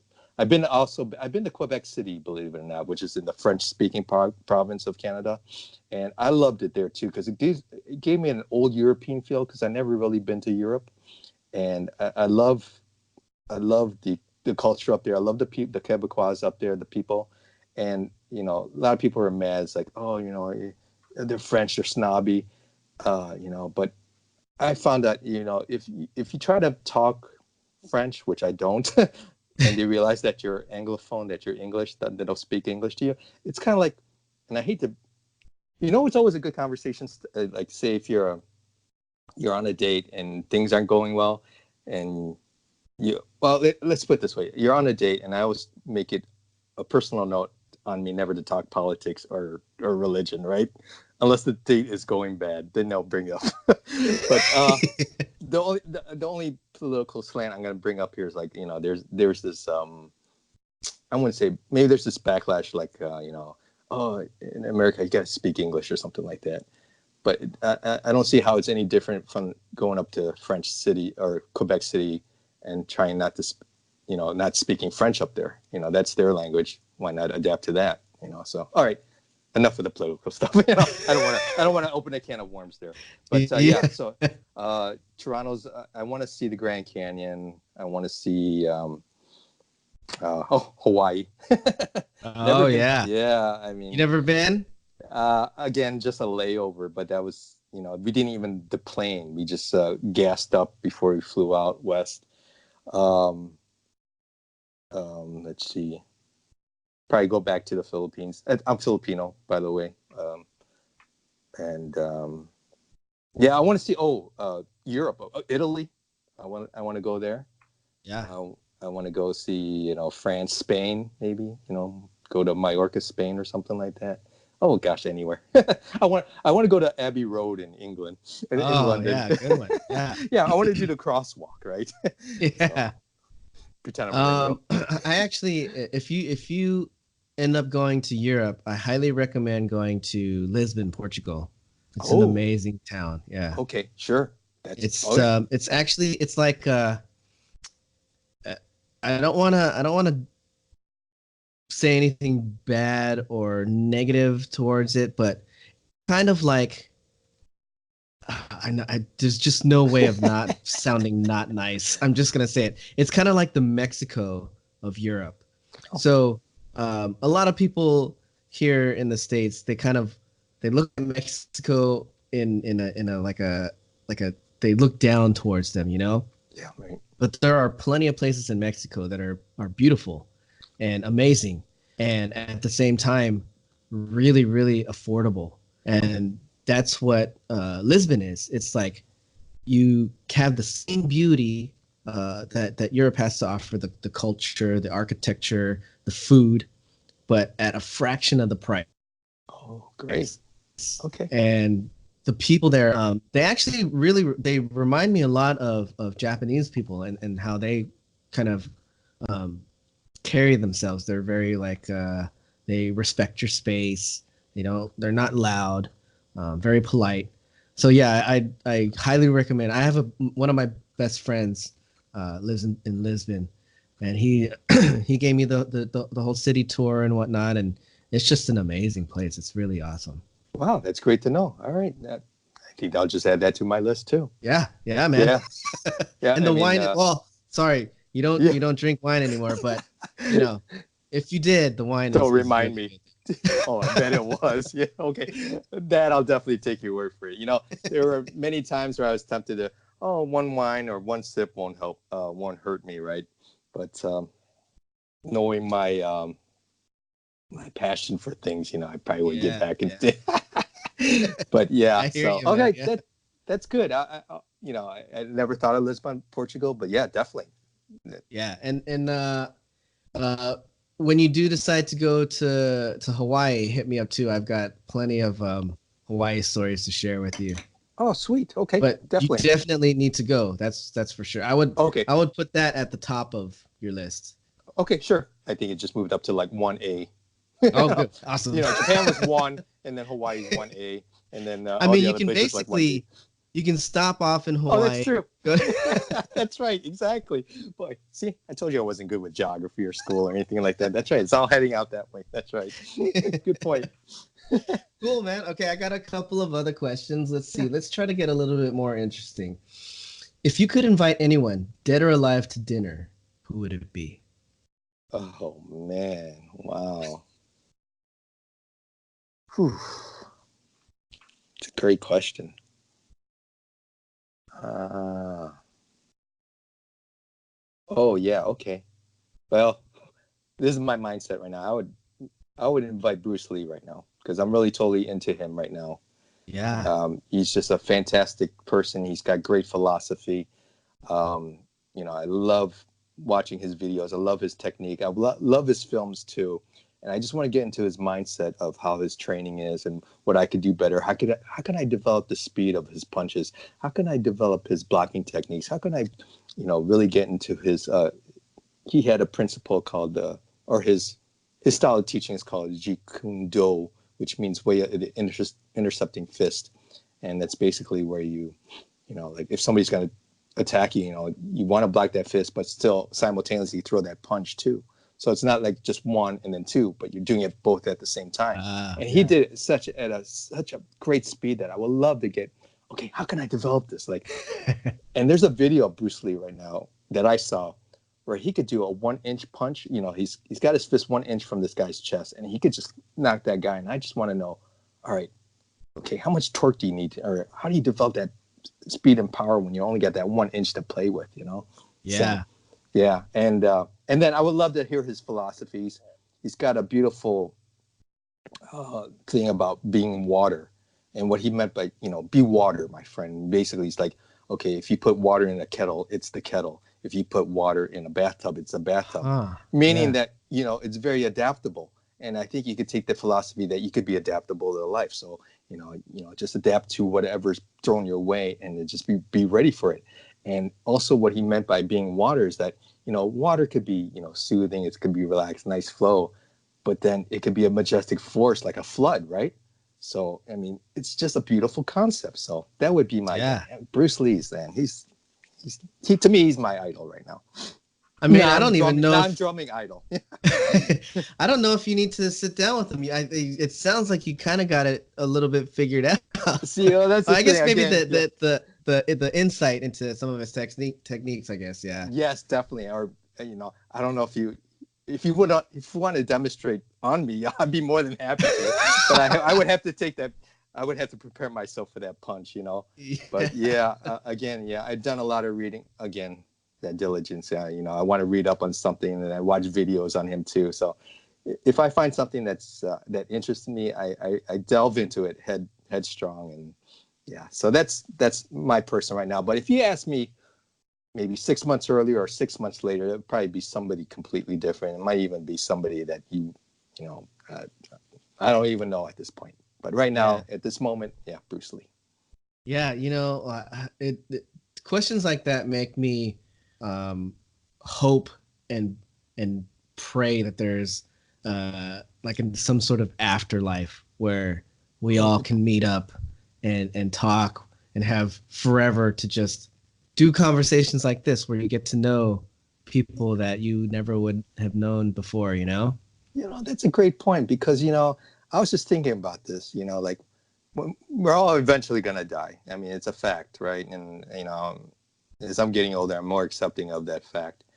But, I'm wondering, like, if we die, when we die, will those unresolved questions that I have finally be answered? Like, okay, how did the universe really start? Or, okay, who really shot JFK?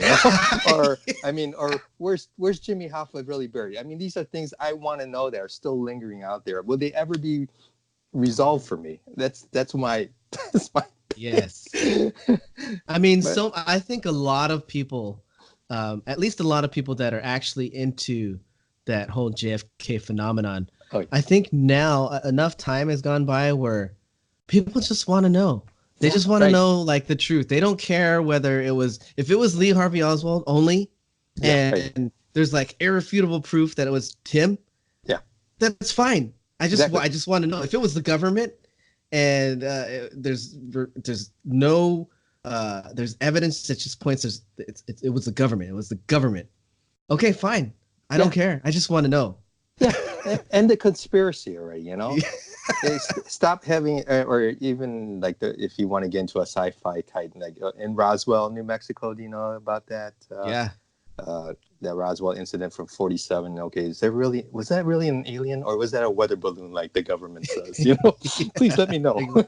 So, Yeah. I mean, so we were talking about travel. Have you ever been to Dallas and Dealey Plaza where JFK was shot? no, I have not. I have not been to Dallas. I've been to Houston though, but not Dallas. Well, I've been to At the the Dallas airport? airport. Yeah, of course, huh? That's it. So yeah, the most places I've seen are airports. So that's like when I was younger, I was really into conspiracy theories, and I was lucky enough to go to Dealey Plaza. Oh wow! And, of course, living in New York, I was able to go to Ground Zero. Oh So nice. the two probably biggest conspiracy theories ever, and just being and they're two very different places. When you go to the 9/11 Ground Zero, it's more of like a hollowed ground feeling, like so many people died there, and it's just Right. like no matter who was behind it or what like the answers are, in the end it was just a tragedy because so many people, innocent people, died.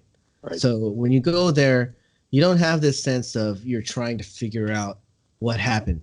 You're more like you just feel for the loss, Sure. as opposed to when you go to Dealey Plaza.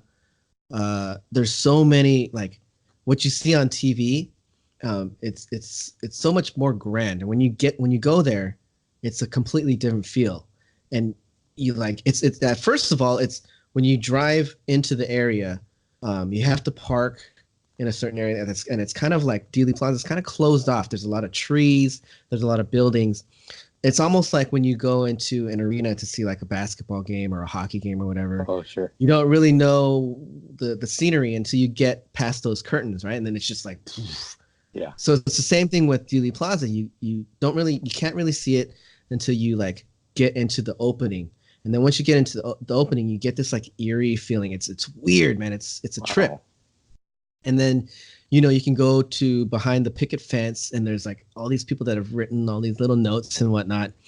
But for me, the crazy thing is you go to all the different points. You go to the picket fence. On the road, they have two X's where he got shot, first in the throat, and then the headshot, like, I don't know, maybe 10 yards later. Wow. So you can stand on those X's and then look up at all the different places that people said shots came from. And to me, at least, the only place where you can get all the shots was from the sixth floor of that book. Oh, from where did it? Oh wow. Story. So That's amazing. before, I was a huge conspiracy theorist, and just because of being there and seeing all the different lines, to me it was like, okay, maybe it wasn't him in the sixth floor, but it was somebody, because that's the only place in my mind that could have that line of fire. You go behind the picket fence, and there's like things that block your view. So unless you're an amazing shot and you know exactly where he's going, it's really hard to get that shot. But it's really easy to see the book depository. It's a trip, man. Add that to your list. You should definitely go. Definitely. I would love to see that, actually, to be honest with you, because the only sense I get from it is on TV, but to actually be there and then to maybe realize, okay, yeah, maybe this was the line of fire, then that's cool. Great. Thank you. Yeah. Yeah, but man, I'm a huge proponent of travel. It opens people's eyes, like in ways that it's opened my eyes in ways that I would never have imagined. Oh, agreed. I mean, it's such a big world out there. Why not experience it if you can, and if you have the financial means to do so? So yeah, going back to that dream job question, maybe I would love to be just a traveler. Yeah, Yeah, that's an awesome job. yeah, that would be a nice one. And then, maybe do something like what Anthony Bourdain did. Like where you travel and then you try all the different foods too. So I think, Yeah. yeah, I mean, if I close my eyes, some of the stuff he ate, I probably couldn't do it. But if I close my eyes, maybe, don't tell me what it is. Okay, maybe I'll try it. Okay, what is it now? It's like, and You being know what's put. crazy? Uh, I'm gonna actually add this question to the list. What's the craziest thing you have eaten? Ah, well, being Filipino, we have this one thing called balut, Oh which yeah, I is, know what that is. oh, you know what it is, okay? Yeah. And so I maybe tried one bite of it, and I guess I'll have to explain it to all the people out there. But if I'm not mistaken, it's an egg with a baby fetus still in it, and then you eat it, right? So, and then there's this one other Filipino dish that's kind of like a blood goulash, Oh yeah, Duinaguan, I think that's how you pronounce it. I tried it once and it wasn't to my liking, so so yeah, um, but maybe octopus, maybe Mm. as a like in a sushi or something like that. Yeah. Um, that's about it, maybe. How You about you? ever try sea urchin uni? Oh yeah, yeah, sure, I have. Yeah, I Yeah, like that. that stuff's funky to me. I can't eat that.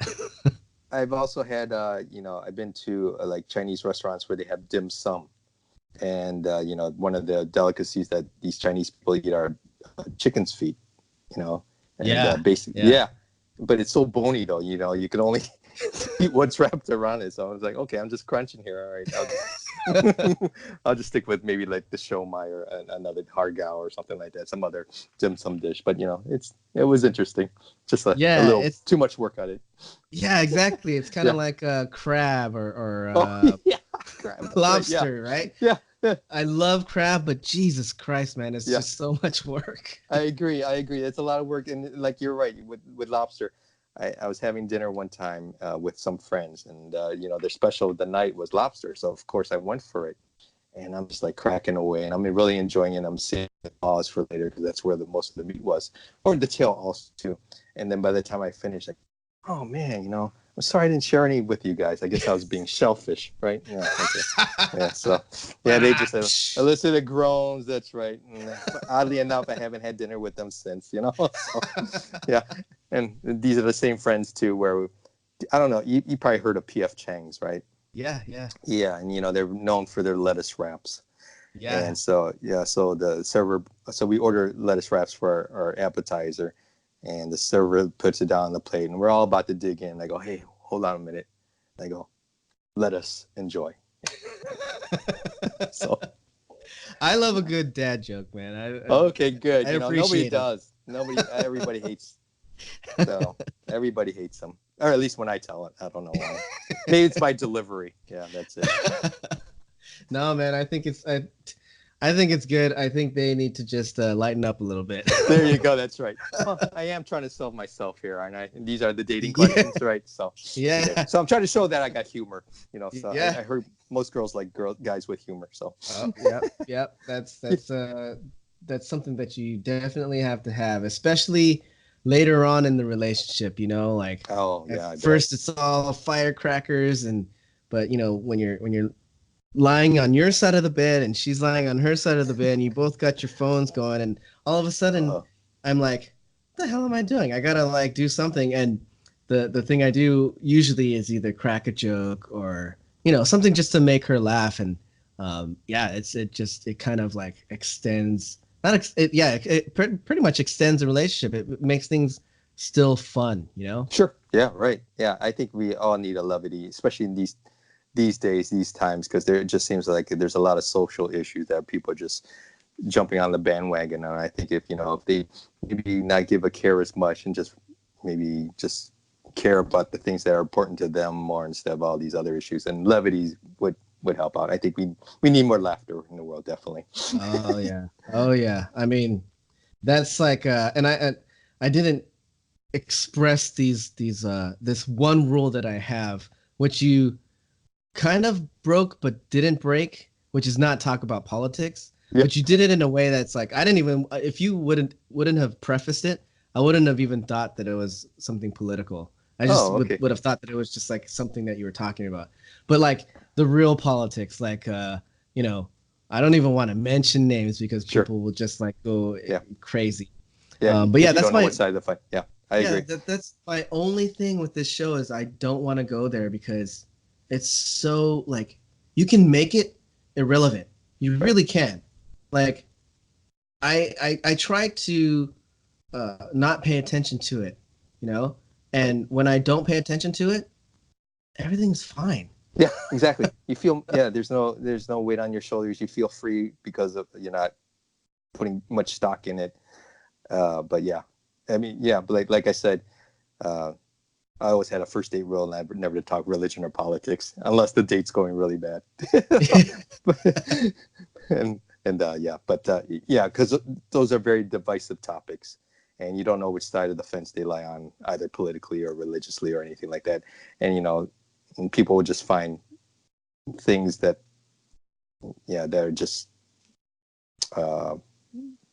uh, that are just too too heavy in discussion. So let's leave Yeah. it at that. Yeah, and Yeah, that's for a later time, you know, when yeah, you definitely. are more established as whatever it is that you want to be a couple or even That's just right. friends or whatever, you know. That's right. Yeah, but Um, not in the beginning stage. That's right. Yeah, you just trying to get a feel for that person and see if you're tolerable or, if you're workable with each other. Basically, that's why, like on a first date, I always go instead of most people do like a dinner or a movie or dinner movie thing. Me, I just go, okay, first date. I want to go to a coffee shop, go in a public yeah. place, maybe just try to get a feel for each other, see if we compatible with each other, if there's a good talking relationship or anything like that. And then if it proceeds well, then I'll invite her to McDonald's after that. Nice. McDonald's or Wendy's, it's up to them. Maybe that's why I never got a second date, right? Like, just joshing. Cool, man. Oh, I would take you up on McDonald's anytime. Hey, man, that's anytime, man. Happy meal. All right. Yeah. Okay. I've got I'll do two more because I know we're kind of getting lengthy on time, and even though I could probably go all night with this conversation, I know like some people they see anything past an hour and a half, and it's kind of like it almost like turns them off. You know, they don't want to watch something so long, Oh, but understandable. Yeah. This one hopefully is, they yeah. do because this is like extremely like interesting, entertaining stuff. Yeah, I hope Um, so. do you one of the last two? Do you have a favorite animated character? Animated or anime? Well, Or I both? guess both. Animate. Yeah. Okay. Anime I don't have because I don't really follow that. But animated, um, well, I don't. I used to like the Flintstones a lot when I was growing up. That's Yeah. animated? That was one of my favorite. I loved that when growing up, watching that growing up, and one of my favorite episodes from the Flintstones was the very first one, where Barney Rubble, who's the neighbor of Fred Flintstone, he invents this flying machine, right? And he was gonna, so you pedal it really fast, and it acts like a helicopter, and it's going up. And Fred sees this, he's like, "Wow, that's really great." He goes, "We're gonna call this the Flintstone Flyer." And he didn't do anything. He didn't work on it. He didn't give him anything, but he was giving the name already on Barney's work. It was such a hilarious episode. So that's one of my favorites. And the other funny part I remember the Flintstones, like the Rubbles and the Flintstones, they go on a vacation, and they decide to go visit the Grand Canyon. And so they get to the Grand Canyon. All you see is this river flowing. And then Fred goes, yeah. So Fred goes, they say in about 1,000,000 years, this place is going to be really something. so that's my favorite. I love the Flintstones. That's awesome. Cool, man. I'd never known that was one of their episodes.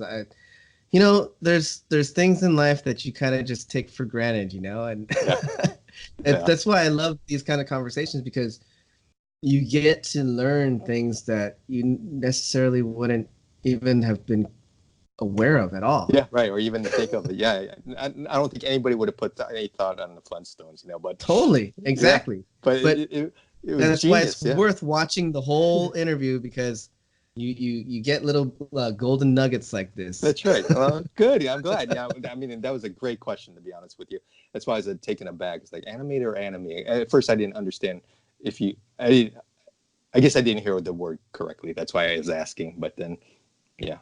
Yeah, But, no, yeah, it's strange because there is a huge anime like culture and that's what I fan heard. base. Yeah, right. Uh, but yeah, that's another thing. Maybe I'll run into a drummer that knows about it, and they'll talk about it on their interview. Oh, probably. I know there probably is one out there, to be honest with you. So.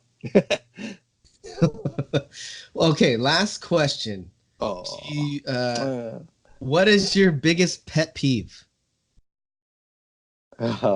Biggest pet peeve. Oh wow.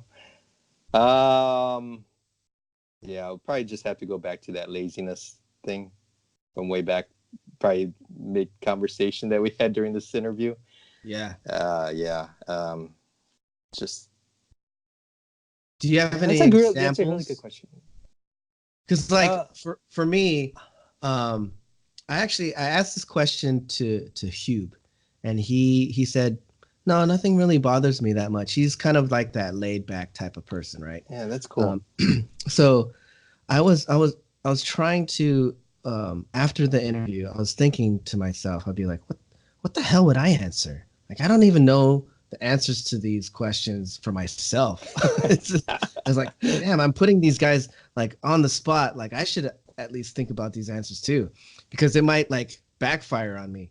So I was thinking, what are my biggest pet peeves? And like I crack my knuckles, and I always wonder if when I'm sitting like in public transportation, right? If anyone, or in the airplane, even worse, if I'm cracking my knuckles, if I'm like bothering people.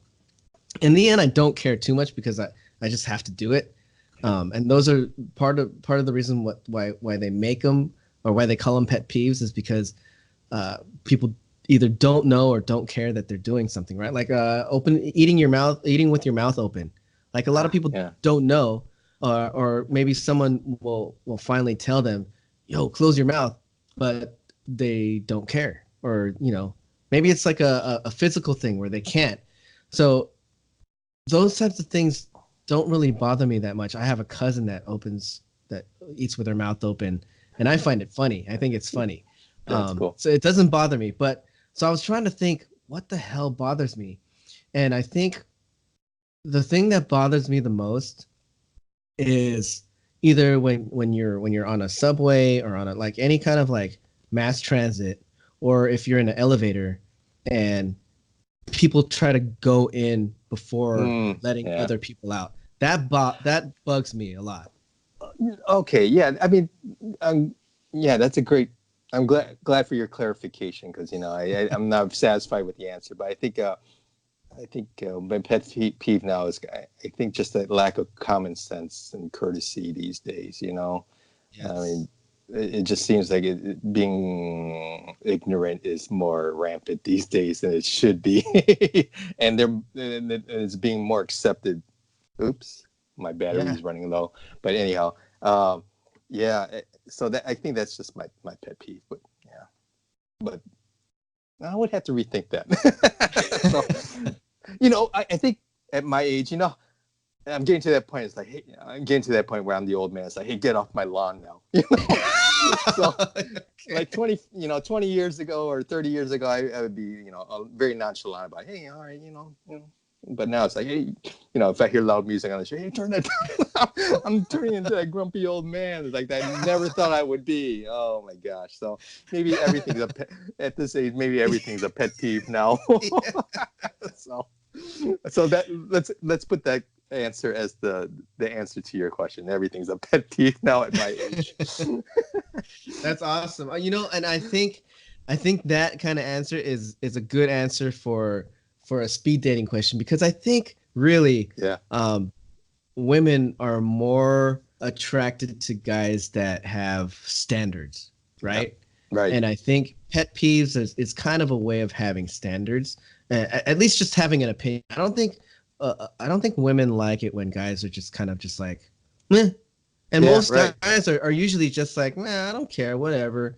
Um, because I think a lot of women are like that. I hate to do the whole gender thing and whatnot, but in a general sense, women are very like opinionated, and I'm not saying that in a bad way. I'm actually saying it in a good way, and I think they want to see that in guys more. So, I think that's why a lot of women like older guys is because they've worked things out and they Yeah. have opinions and they have standards and whatnot. So hopefully that question helps your situation. I hope so. Yeah, I hope so. I hope I present myself in a good light. But no, that's a great point, though, because I think years of experience too. And I think being decisive is another factor that they like. I mean, there were times where, I knew this one couple before they got married, and she would always ask her husband, her now husband, it's like, "Oh, what do you want to do?" And he would go, "Oh, I don't know. What do you want to do, honey?" But if that was me, it's like, "Okay, let's do this." And she doesn't want to. It's like, "Okay, we're gonna do this." Yeah. So Yeah. yeah. Yeah. But much to her dismay. But I think she would like that decisiveness. Like, okay, all right, he's headstrong in that. But Yeah. I mean, everybody's I different, was, though. So it's funny. I was talking to Andrew, Andrew Nelson. I don't know if you know who Andrew is, but yeah, sure, uh, he's from Ireland, right, or something. I know yeah, he's yeah, yeah, sure. Northern Ireland. So him and I, my wife is Irish, and so we have like this common thing, and we were talking on WhatsApp, and he was saying something about something, mentioned our scruffiness. He's got a beard. I've got Mm. like a scruffy beard, and I told him, you know, Irish women they tend to, at least in my experience, they tend to love a guy with a scruffy face just so they can complain about you having a scruffy face. So to me, it's like if they want you to be decisive and say, okay, we're going to eat at this place tonight, only to say, no, I don't want that place. Let's go Mm. to this place. And then you can say, okay, but initially they want you to say something. They don't want Yeah, you to say, right.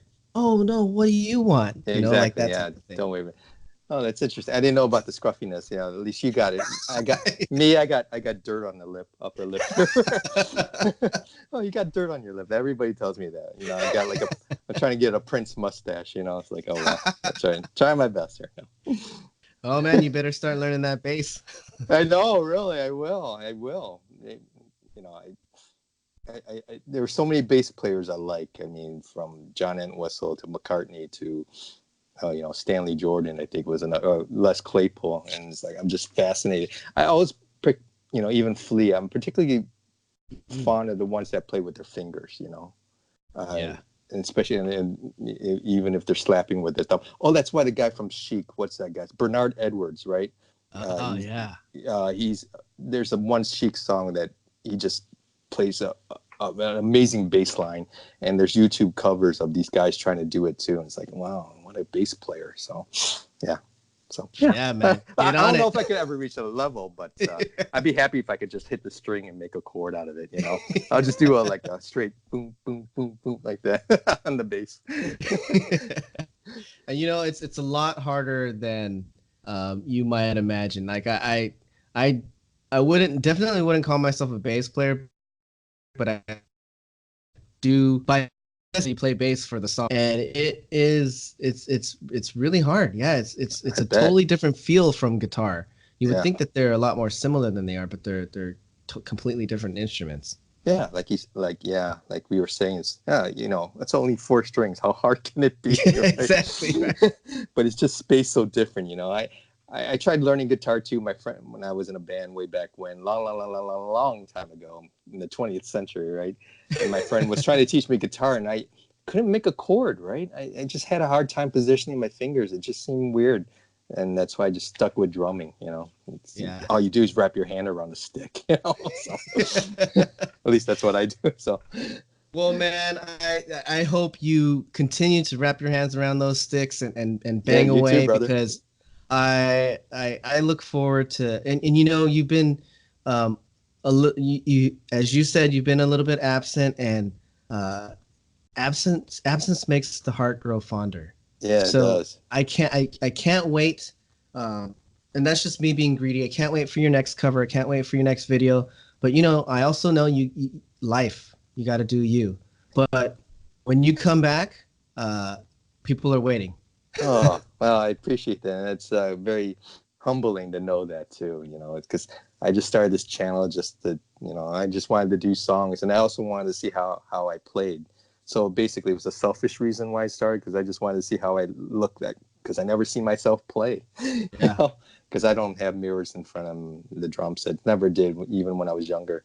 So, but just kind of appreciative of all the support from everybody, from you especially, and it's just amazing what a drum community that's out there, very supportive and very active, and it's very humbling, so Yeah. it is Yeah. It very, really is.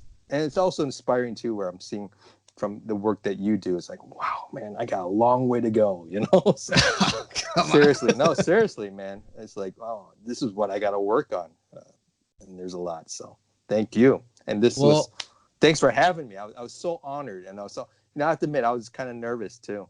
I was really oh nervous wow. tonight. I don't know why, because I never been interviewed before, and they'll accept job interviews. But this was awesome. I had a fantastic time. Awesome, man. I'm so glad. And I've been telling the other guys too. I'm in the long future, I have plans to expand and go beyond music and do, whether it's on YouTube or podcast format or whatever, and just talk about other things, especially the things that we touched upon. The Oh, sure, conspiracy stuff. A lot of people love to talk about that kind of sure, thing. yeah, So definitely.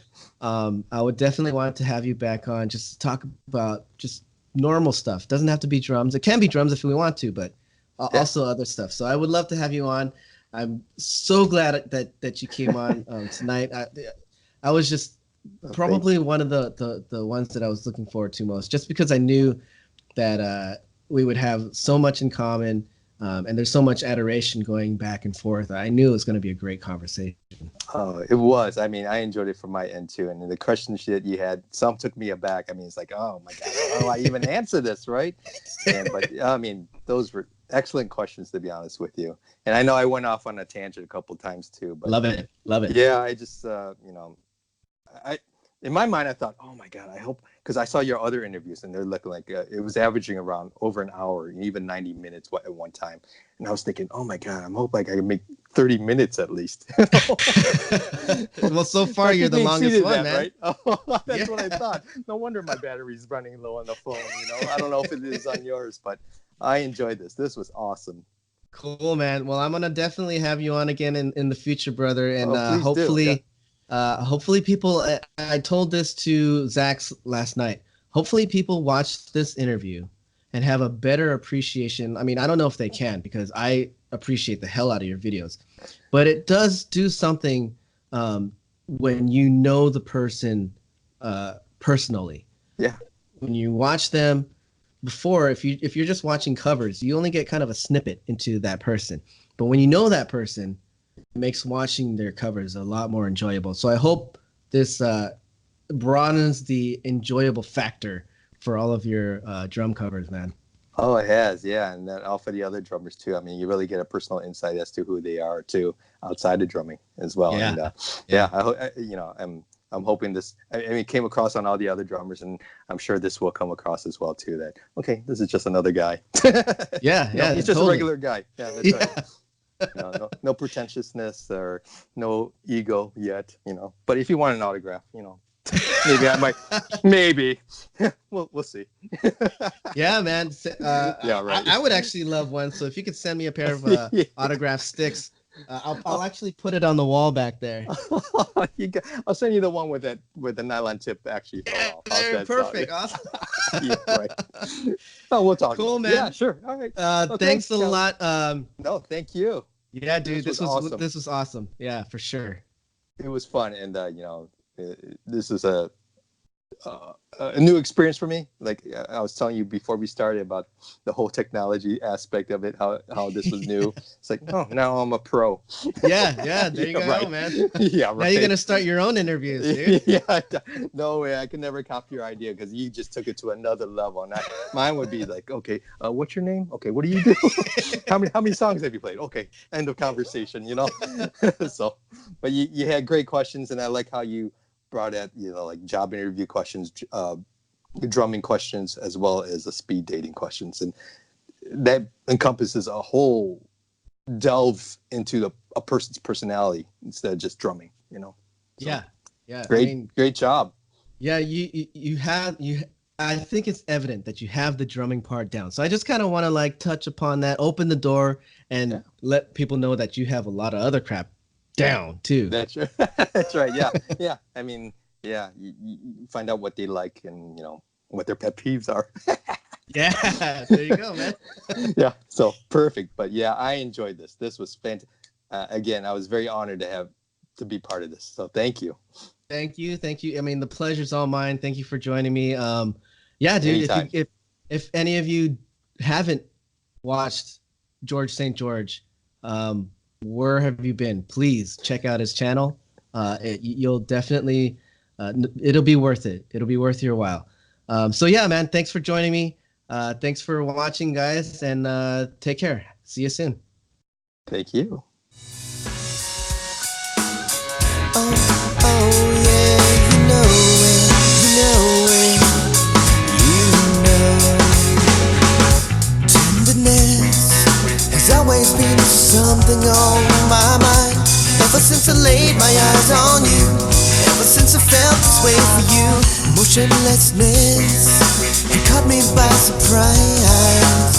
All I could do was turn my head while you sauntered right on by.